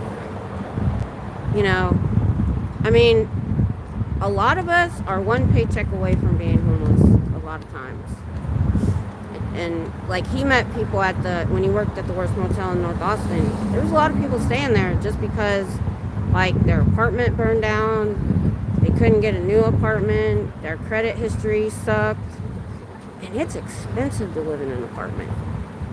He had this one couple that worked full-time jobs, came home, and then went out and panhandled because their paycheck went all to rent of the thing, and to eat they had to go panhandle in the evening to make enough to eat.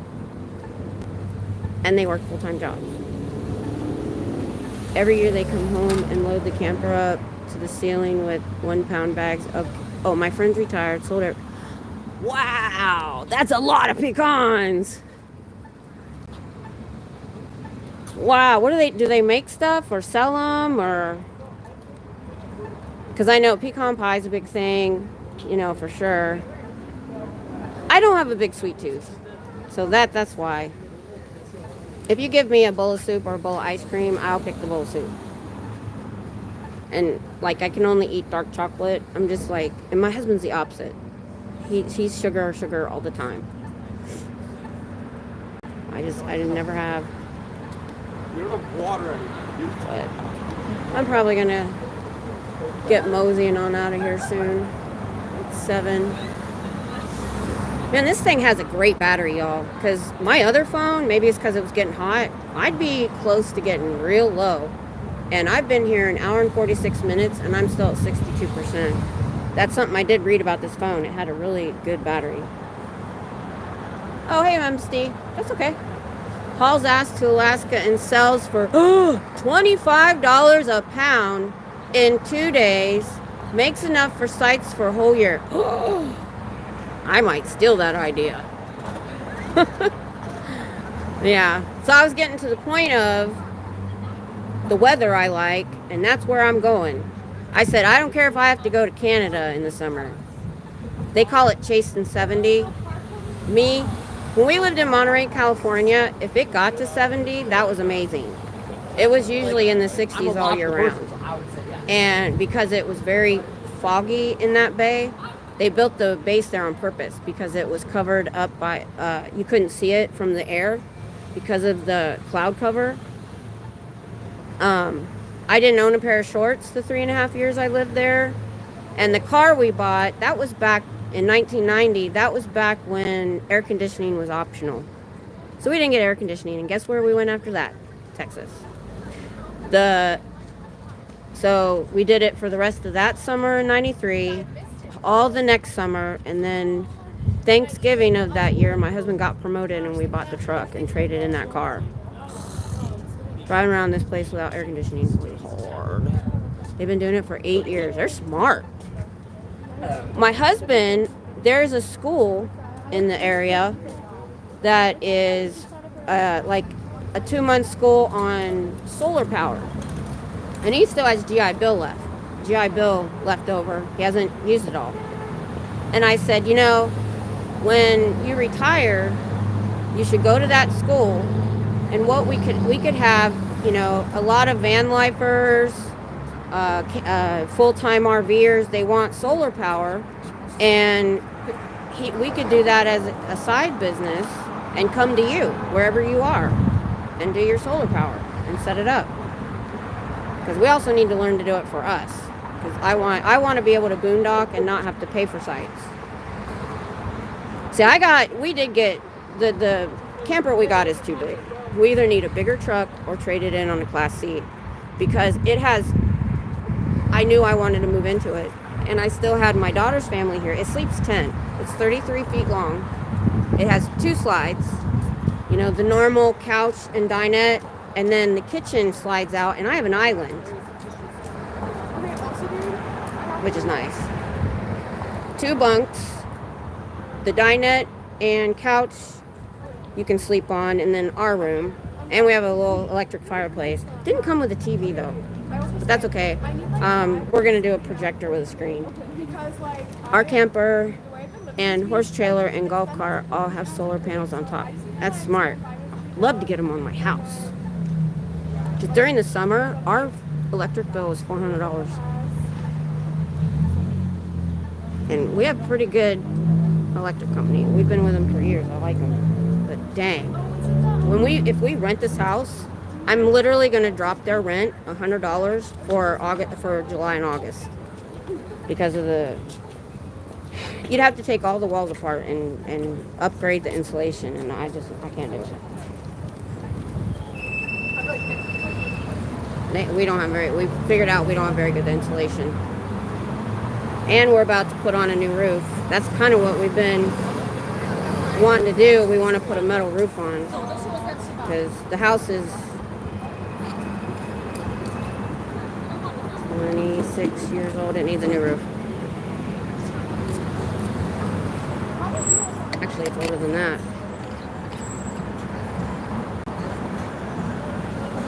Oh, it's good to know. Good to know. We probably won't anyway, because, like I said, we know we're going to rent it out. So I'm literally just doing things for renters. Half the problem is we can't do a lot of things till our stuff is moved out. Like my living room, I have this humongous sectional, and it takes up the whole room. It's really hard to fix. The floor we have laminate floor, and some of it has separated. And we can't fix it until that thing is outside, and it's super hard to get outside. So, and I want to paint and just cosmetic stuff. So what I want to do is when we move into the camper, we'll leave the house empty for a month or two, get it all painted, get all the floors fixed, and I know we can get a good amount because we bought a second lot, so we have a huge yard. And the biggest difficulty here it's military, so we know it's going to rent. People are in and out all the time. And what I found with my daughter, I had to take her dogs a couple times because she could not find a place to rent for pets. And so I'm going to allow pets because we have no carpet. And I know people will jump all over it. So there's not we installed window units that use central heat. Bill went down in summer to 200. Ooh. Yeah. Mainly, we need to, because we have a crawl space. That insulation is janky. We need to pull. That's what we were supposed to be doing this winter, pulling out all that insulation, and I want to put foam board insulation and chicken wire. Because we've had critters get up in our wall a few times over the years. Some possums. Matter of fact, the other day, or cats or whatever get up in there and in the winter and hide in the insulation because it's warm, and I hear them at night. So we've got to get under there and at least fix that. Make them get renter's insurance. Oh, I will, because we moved out for 2 years because my daughter's ex had ruined her rental credit. So we're like, you know what? We're tired of mowing the lawn. You can just move in the house, pay the mortgage, which was about the same amount as the apartments were, and we'll move into an apartment. And that apartment complex, it was a really nice one. It had granite countertops and stuff. I don't even have that in my house. And they made us get it. We moved in September, and in October we had bought a garage. I mean, we had a lot of stuff, but it was way in the back, not near the apartment, and we had torrential rains, and their little runoff was all grown over, grass had not been cleaned out. It flooded our garage.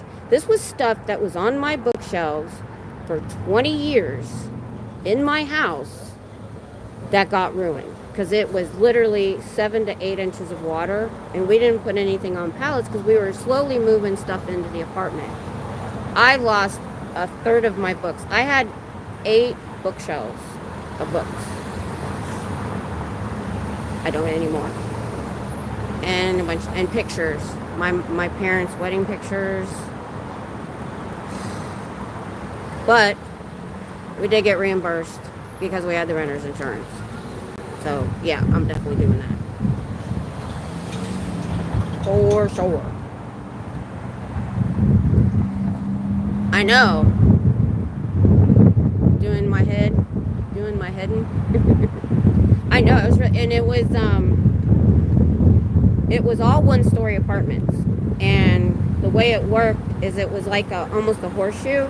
So all your back doors were on this courtyard. And in the front, I had a porch. And my porch at my house, you can't really see from the street the way it's weird angle. So I was all into decorating the porch for the holidays, and I had my grandkids a lot. They weren't in school yet. And so I had them all the time. We'd go out in the courtyard and sit and have picnics and all kinds of stuff.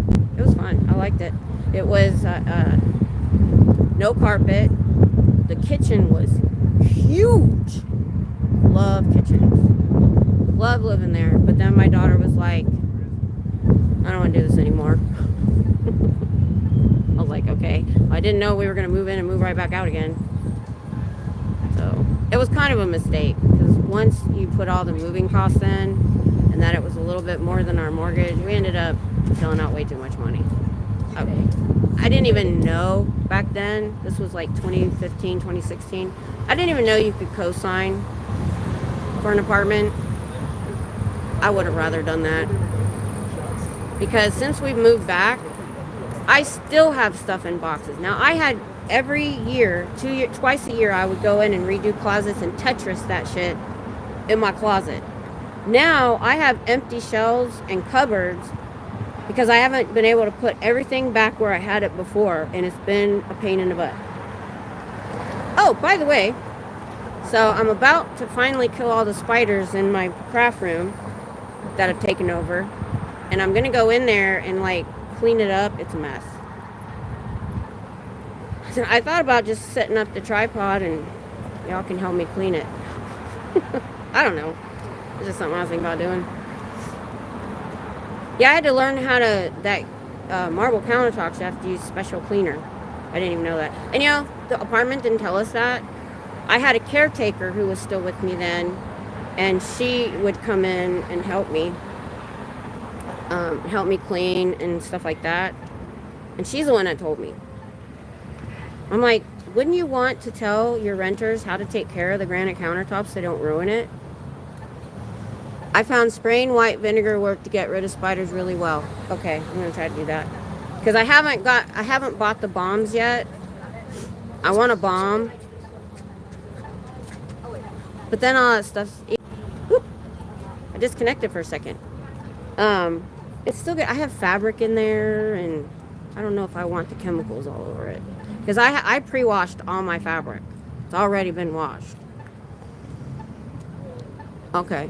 Oh, and you know what? I can add peppermint to it too. I do know, I used to make my own pest control with peppermint. Mice don't like it, bugs don't like it, nobody likes it. So I'll use that. I use white vinegar to just clean my counters, so I got plenty. I'm gonna try that before I do the bomb. So I don't think, it's cold right now, so I don't think it's as bad as it was during the summer. So I could probably get rid of them. But I went in there, I had some old windows, you know, antique windows, and I was just moving the windows and, spiders. I'm arachnophobia. I have it so bad. I can't even see a picture. Well, the foot traffic has almost disappeared. So I think I'm going to go.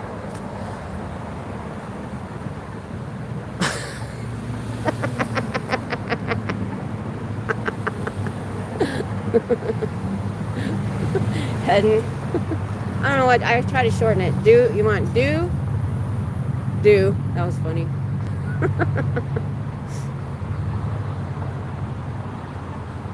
Doing. Okay, doing. Oh, are you new to my channel? Because when somebody new pops in, I try to tell you what I'm doing here. So if you're new, I'll explain myself, because I'm just chatting right now because I've been here for a couple hours. I'm protesting Scientology in Austin, Texas.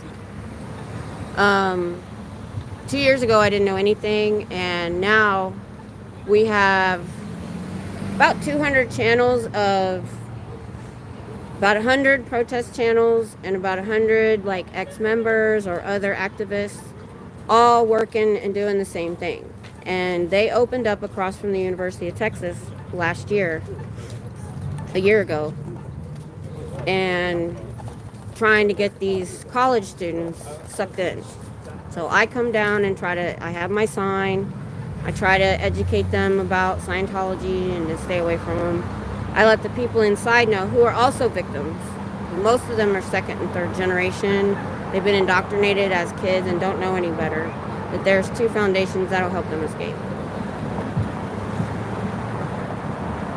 So, if you tell me you're new, I can keep going. Because that's why I go vertical, so that I can get new people's eyeballs on it. And, hey, bye MSD. See you later.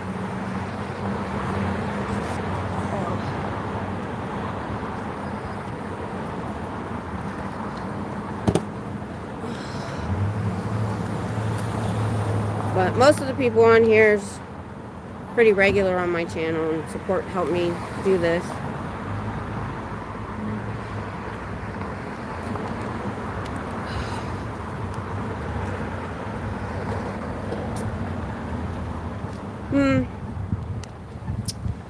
Not sure where you're going with that.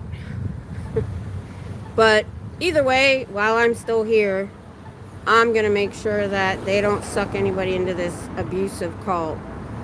They abuse children. They abuse the elderly that work for them. And they human traffic them from country to country, underage. Not very many. I just saw somebody sneak in just a second ago. But no, hardly at all, Sheriff. Because normally I get people coming in for shift change at least, even if they're not doing their graduation. But so next time I'm out here at any shift change, I'm going to go down here to the corner back here. Because I didn't even see him come up and go and shoot down to the back door. So they have to be coming in the other end of the alley to get in the back door. Because I haven't seen public. That person looked like they might be public. I've seen one staff member, the pointy beard guy, and that's about it. Oh, I had a couple of them standing there on the landing. Like, I wasn't here, so I had to get loud. It was a staff member and looked like a public about to leave, and they were talking with the door open. But, you know, for the most part, I don't bother them. I started yelling about them protecting child predators.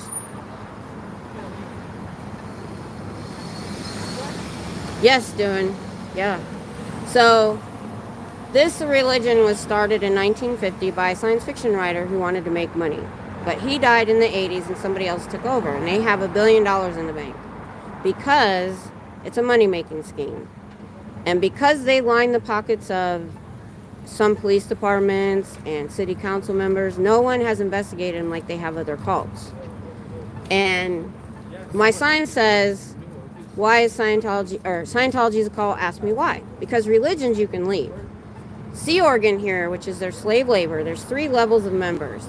The Sea Org, they will pull them out of middle school, and it's a big thing in a Scientology family for them to sign up for Sea Org. Well, you sign a $1 billion contract and you work for them until you die. Well, the things that they do to train these children is disgusting.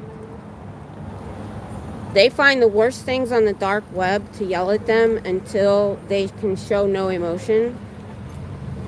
And it's child abuse. Not to mention the fact that it's a high crime to go to the authorities about anyone in Scientology, so they protect child predators. They protect people that attack women in Scientology. And when you get too old to work for them anymore, they stick you in a home.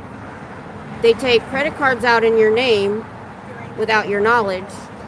And then, because they know when you die, they'll go away. There was Mike Brown is another channel. He's in the military now. He spent his first 20 years in Scientology. And so he went in the army. He went and found his mom, who'd been in for like 40 plus years, and stole her and brought her home because she was in really bad shape. Found out she was $160,000 in debt. Yes. Yeah.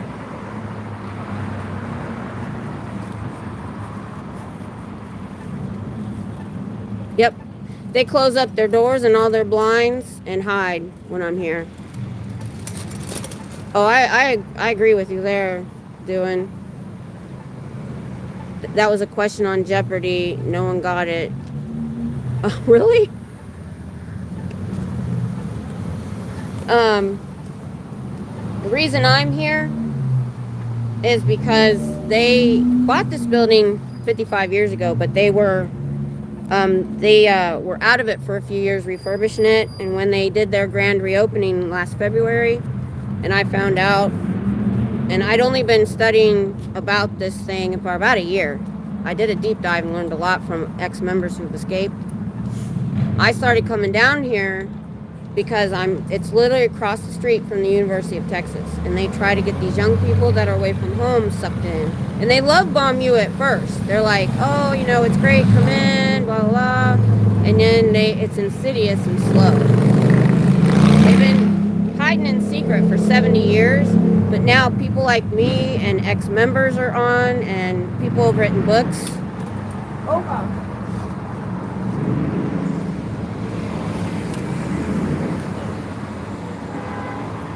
My wagon tried to roll away. Yeah, so I watched Good Omens, which was written by Neil Gaiman. David Tennant's in it, and he was the demon, and I forget the other guy's name, but he was an angel, and they've kind of been known of each other since the beginning of time, and it was present day, and they were talking because they live on the earth. The angel has a bookstore. The demon, I don't know what he does. And he said, he was asking him, you know, things that the demons were part of in the past. He's like, did you do this? No. Did you do that? No. He goes, really? He goes, the stuff we do isn't that bad. What it is humans, how do you say it? He said, people come up with way more evil shit than we do. So we just sit back and let them do it. That made me think. I have had 1,000 problems with human beings for no good reason, but never had one problem with an animal. That's why I love animals. I agree. Yeah. We don't deserve dogs. I love animals. I'm like that too. Animals are awesome. Cher knows a lot about animals. She has a farm. You might not want to mention our conversation last week, Cher.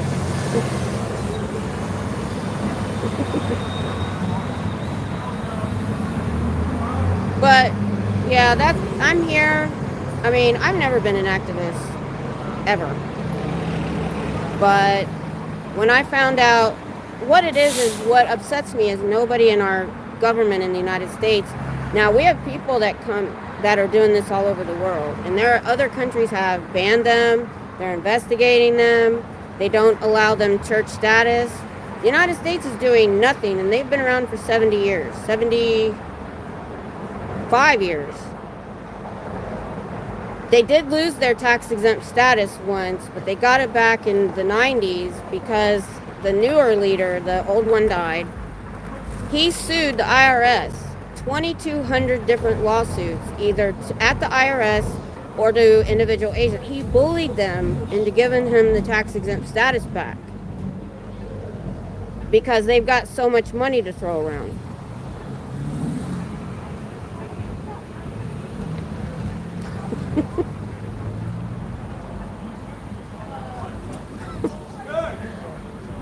But that's what brings me out. I got a group over here. I'm thinking about starting to yell.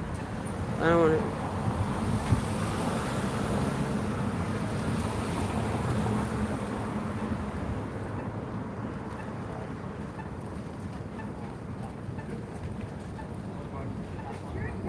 That's awesome.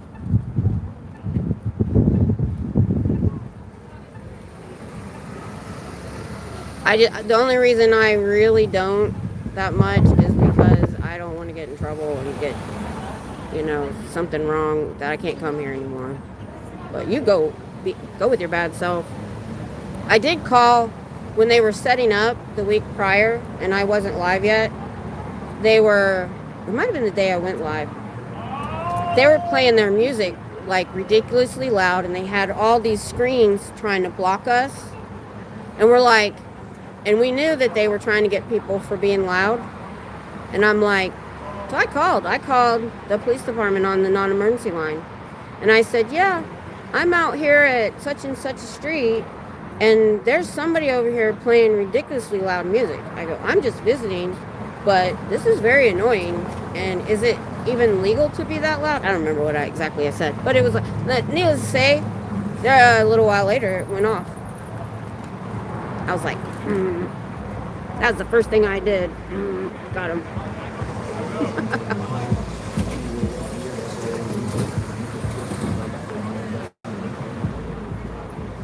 Yeah, I should go. What time is it? It's 7:30. I've never been out here this late, except a couple times when we had visitors, but I had to work and get my son's car to do it. So it's kind of weird.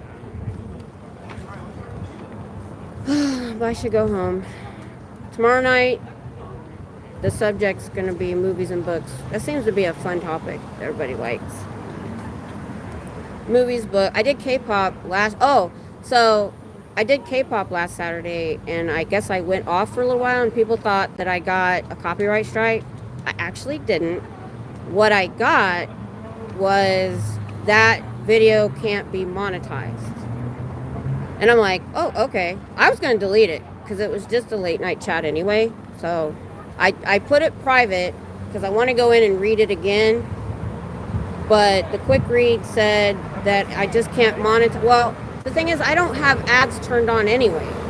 I haven't figured out if I want to or not, because then you're restricted and some of the things you can do and say. So I haven't been wanted to jump on it. So the only monetization I get is the membership. So I don't know what that means. So I just privated it because I didn't even play whole videos, their music videos. I purposely talked and didn't show the whole video so that I wouldn't have any issues. Glad you're back. No, I haven't, Cher. No, I haven't. I need to do that. When I get home, I forget stuff. I need to get a new notebook because the notebook I've been carrying has 5 sections, and it's very confusing. So, like, I have sections for things, but then when I'm in a hurry, I open it and write stuff down, can't find my notes. So I'm going to have a notebook just for when I'm here. So that when we talk about stuff, I can write it down and remember, because I forget, because of my Swiss cheese brain with the fibro, I literally forget things I say. I get home and forget I ever said it. I have missed doctor's appointments. Which reminds me, I need to reschedule.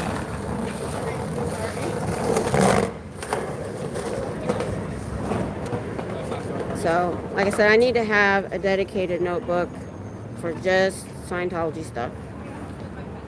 And then another notebook for my other crap.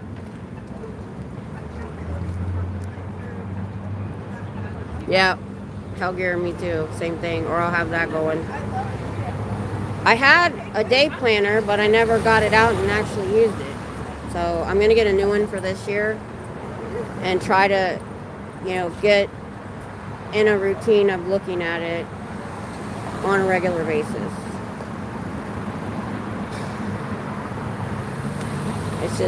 It's hard when you don't have a normal routine. I get home and I do a brain dump. Yeah, organization is vital. And I used to be the most organized person you'd ever meet.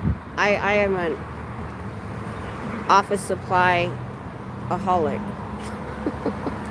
But back when I was working, you know, I was on top. I didn't even have to write appointments down. I could just remember everything for the whole family. And then you get fibro. That is, honestly, I can deal with all the symptoms. But this brain fog has been the worst. Because you go from being able to multitask 3 things to not being able to pay attention to a magazine article. KC, if you come up with a keyword to search, after a few hours, YouTube will process your video and make a transcript, so you could use that to flag a note. Yeah, I saw that. I didn't know what it meant. I will try that. Because I also need to go back through my whole year of videos and find my really good interactions. And, you know, my videos are at least average 2 hours. And to go back a year and find all these short, you know, 20-minute, 10-minute conversations I've had has been kind of, I haven't gotten into doing it. But if I could do that and just scan through it and find these conversations I had, that would be awesome. I worked at an Office Depot for 4 years part-time. I spent so much. Oh my gosh, I would never have a paycheck. So when I worked in California, I worked at a home center / craft store. It was hardware. It doesn't exist anymore. But the back was crafts, and I never had anything to do with crafts. Well, I worked in shipping and receiving, and all the craft stuff came in UPS. I was the UPS person. So I got all the craft stuff, and I started, and the craft manager would put projects up that she made with a list of the stuff you had to get. So that's when I got into crafts. And when I quit working there, I had more money. I got pregnant with my daughter, and I was having issues, so I had to quit. And I was like, I have more money not working. How did that work out? KC, display the transcript, then use the browser search to find the keyword, and pause the video when doing the search. Awesome, thanks for that. They're donating these to the veterans. What did I miss? The 50s are hitting this lady hard. Actually, I think I look pretty good for 56. I'm almost 56. Being an army wife was difficult. It's very stressful. But yeah, that's helpful. Only because the whole time I've been in Texas, I stayed out of the sun. I gotta start my braces over again. That's expensive.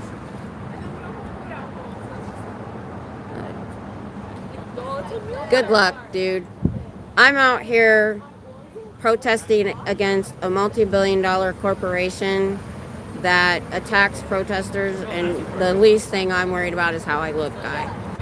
So, whatever.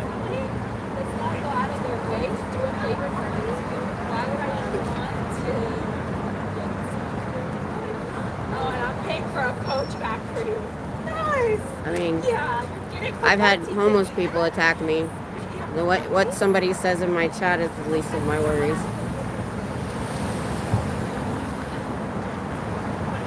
Almost made it. Almost made it. 2 hours and 18 minutes before I got a troll.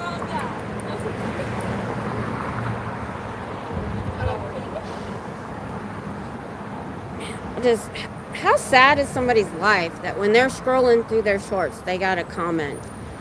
The only time I comment is if it's something near and dear to my heart. And I really want to say something. Oh, you didn't have to delete that. I didn't care. Didn't bother me a bit. It's okay.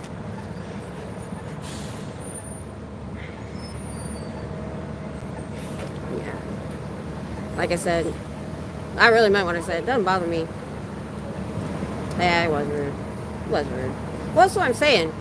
I mean, I have to put, you know, because I'm good at trying to put myself in other people's positions. And I'm like, there's only so many hours in the day, right? And I only go on shorts. I give myself a time limit. My husband's addicted to the shorts, and I'm just like, I mean, I try to have a conversation with him when I can't. It's starting to drive me crazy. And I don't do the shorts very often. When I do, I try to give myself a time limit. You can't be addicted. Hog Hunter bounty tonight. Hunters donating to veterans. Oh, I get it. That is cool. I like that. Susie, that troll is going to get a can of whoop ass and a knuckle sandwich. Thanks. I knew y'all would protect me. But I'm like, so I think about that. I'm like, how sad is your life? How angry of a person are you? Or just a jerk? To be scrolling through and stop to leave a rude comment. You know, when I'm going and I see somebody, I'm like, oh, I'm not interested. I want to go find something interesting. That's why I'm on it. Oh, thank you, Cher. Thank you. Well, I mean, dang, I'm a grandma. That person obviously isn't in their 50s and haven't been yet. Dude, if you're still listening, wait until you're 56. Let's chat then. My email is in the description. So keep a hold of it and let me know when you're 56. Let's see how you're doing. They like to poop on someone's parade. Yeah, but I don't understand why. Does it really make them feel better? The things that make me feel better is things that make me happy, that are fun, you know? Or coming here and talking to you people, great people. That sounded weird, you people. Talking to you guys, that's fun. No job, lives in his grandma's basement, eating Cheetos. Oh, I know, that's why I bought it. It wasn't very expensive. I got it at Walmart. Yep. I'm fine. My torso's way warm. I got sweatpants on. It was just my hands that got chilly. Because it's still, I think high 50s. Or not high 50s. Low 50s. I think. Let me check. I didn't expect to be. Oh no, it's 48. 47 feels like 45. It's only going to be 30. That's here in Austin.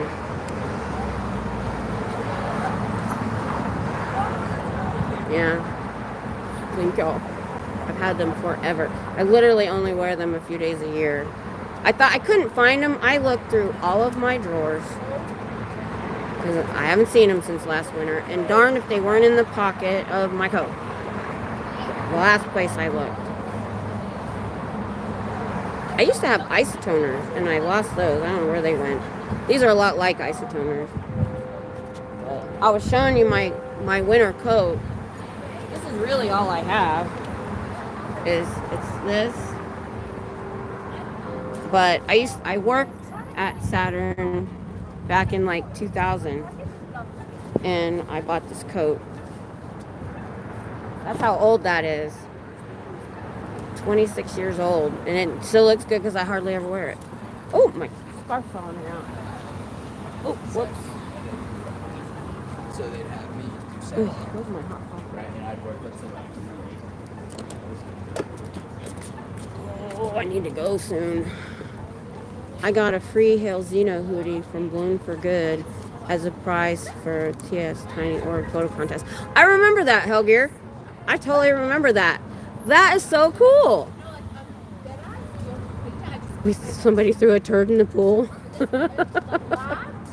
That is cool. I never did end up getting one of them bobbleheads or do any of those photos. I wasn't into doing anything yet. I was just watching still. I was fairly new to everything.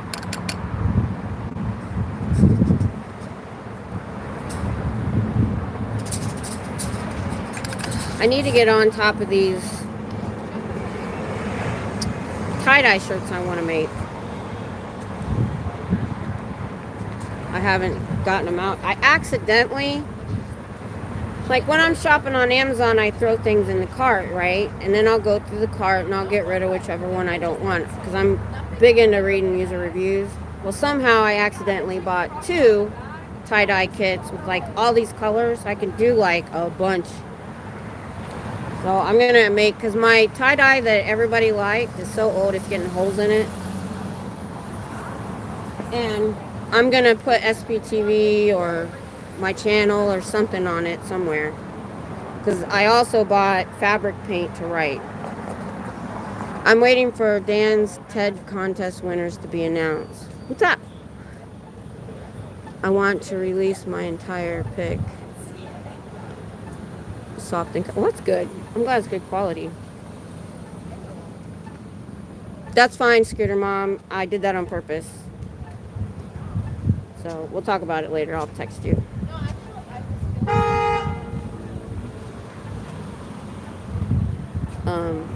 But yeah, I've never made one. That's another thing. I want to do a trial run. Make sure I know what I'm doing. I'm in my thin battery heated shirt and socks. Toasty. Oh, man. I wanted to get Tom something like that. A pic of Ted. Had to get creative with it and send it in. Oh, okay. Okay. Okay, got it. I didn't know about that. See, I'm out of the loop, man. A lot of things. I haven't watched anything for days. I know. I've looked really hard at the cooling vests and everything for the summer, because our summer is longer here than winter. And I'm debating to buy one or make something, because what I don't like about it is the fabric that you put the ice in and you wear looks very plasticky, and I feel like, won't that make me hot too? Then there's the stuff that goes on your neck, because to be honest, my torso doesn't get that hot if I'm not exercising. The only problem I have is if my face gets hot or the humidity is high. That was when it was May and June when I had to start bringing a chair because of my breathing, and I finally got my inhaler and I was fine. It wasn't the heat, it was the humidity. Once it got dry, I was fine. So, never in. Nana gave the Chicago protesters hand warmers for Christmas. USB chargeable. Yeah, I thought about doing that too. I haven't been out here when it was that cold yet. So I've been pretty good with this. Just my little nose is cold. Bye, Cher. I need to go too. I said I was going like a while back. But, because there's really like 1, 2, 3, 4, 5. I'm still getting periodic people, but I don't want to yell at like 1 or 2 people and make it seem like I'm yelling at them. We were out the day of the storm. Oh! Really? Folks, I told you. Right on. Like rainstorm or snow? Because you don't want to be out here during a rainstorm. I won't do that because all these metal poles, I don't want to get struck by lightning. My ex-stepmom got hit by lightning. She was never right after that. But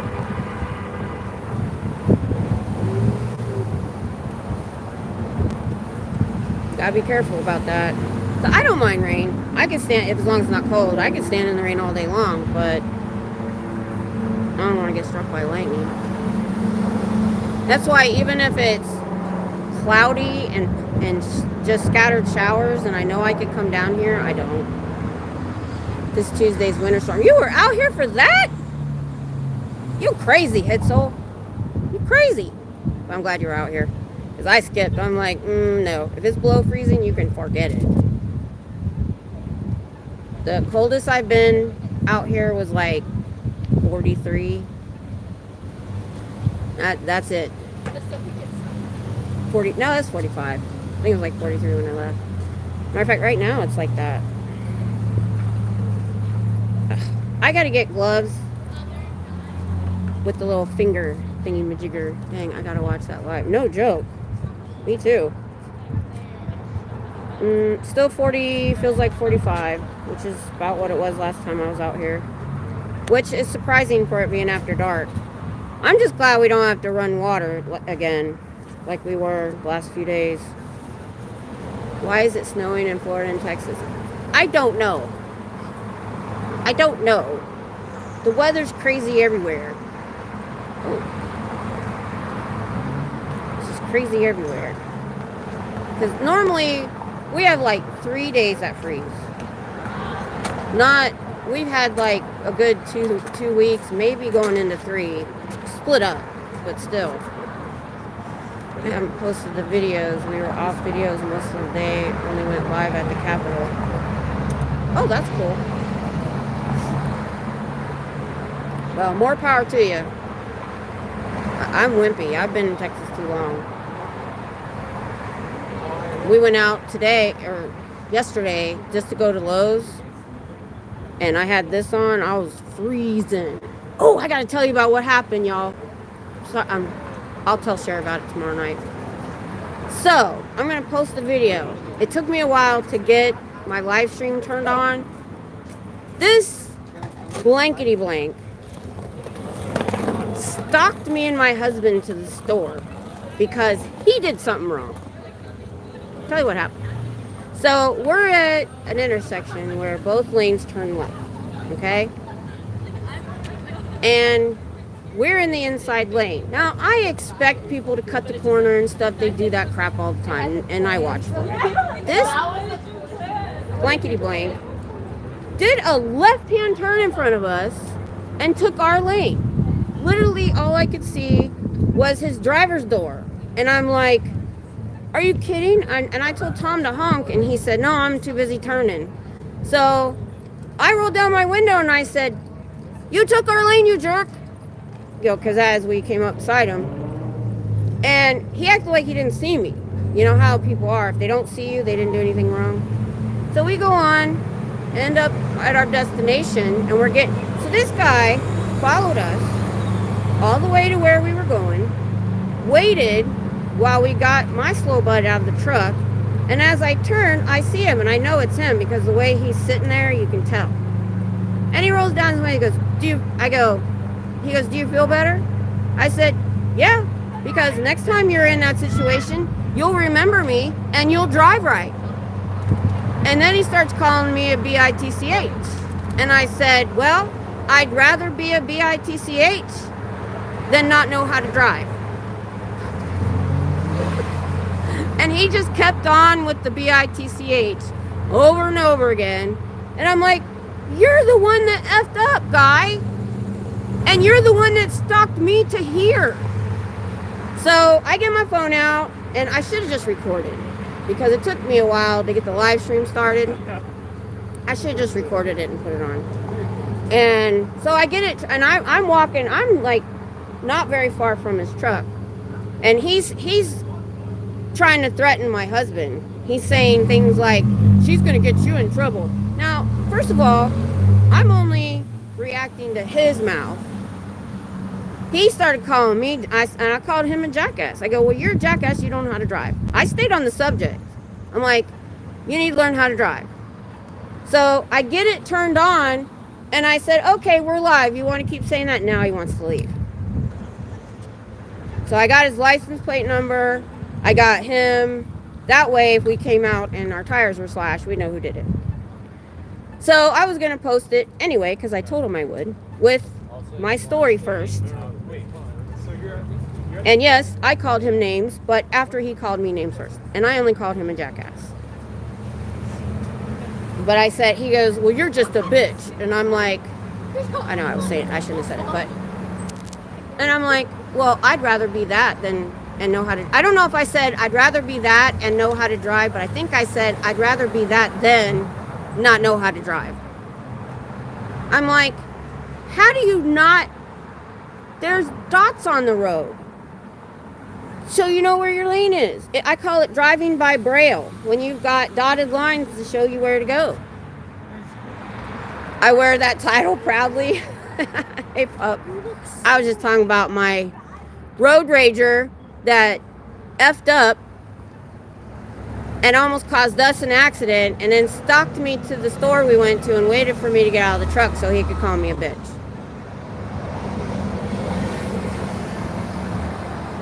Let's go back here.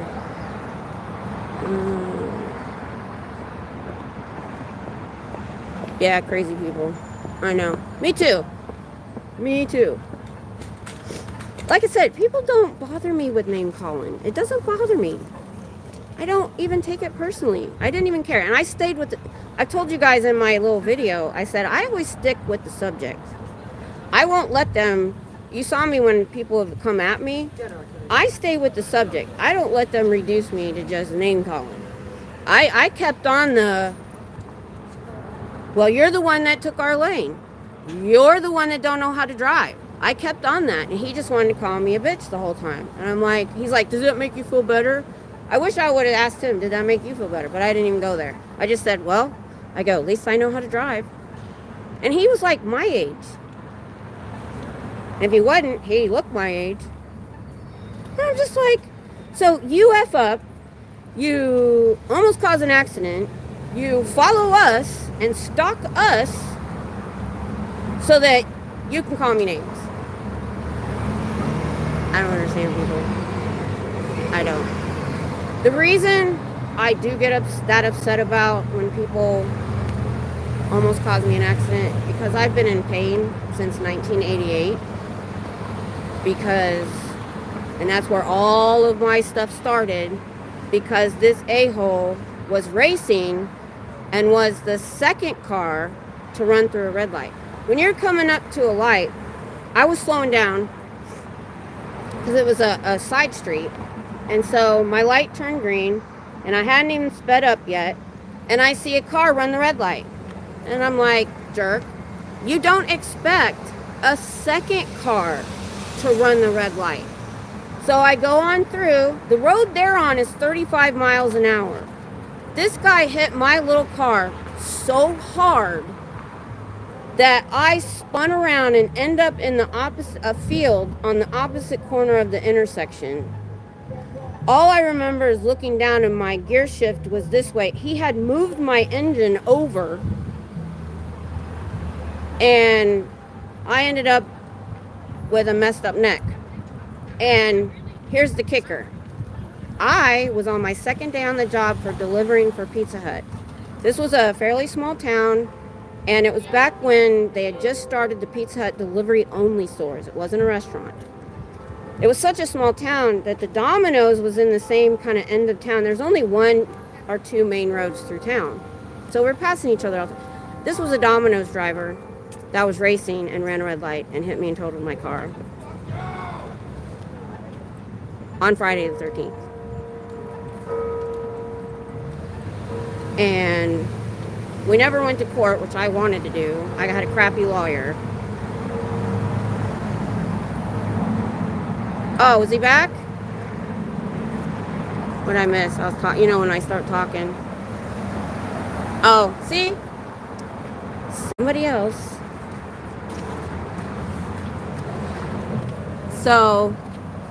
So-and-so, the troll, I am out here protesting a multi-billion-dollar corporation that hires private investigators to go after people like me. Your little troll shit is not going to bother me. And pays homeless people to come after us, which has happened already. I see it. I can hit something that lets me see it.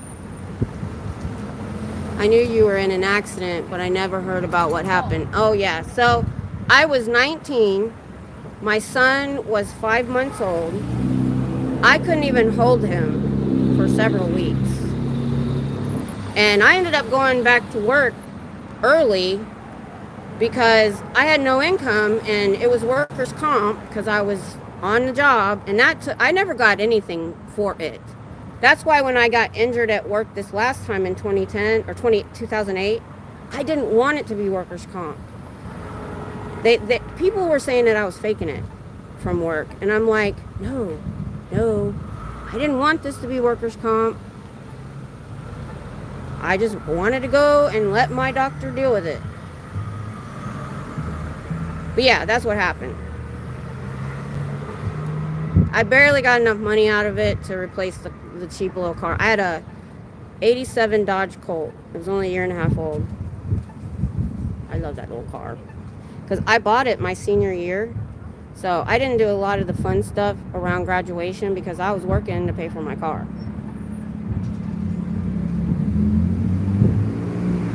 So that's how I know how long it's been since I had my accident. Because my son just turned...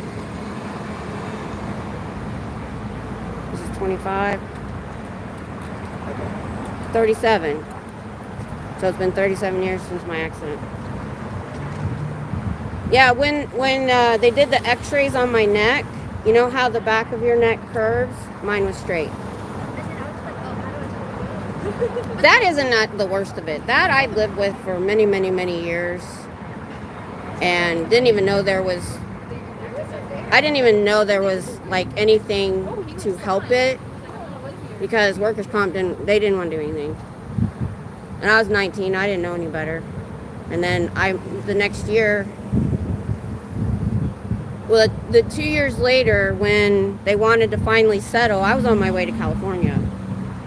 So I just took what I think I got less than $8,000 out of it. They didn't have those accident attorneys like they do now, advertising. I got some lawyer that didn't want to go to court, that sat on his butt for 2 years, made 4 phone calls, and ended up getting... I got $12,000, he got 4. More than 4. He even took the $75 out for a report.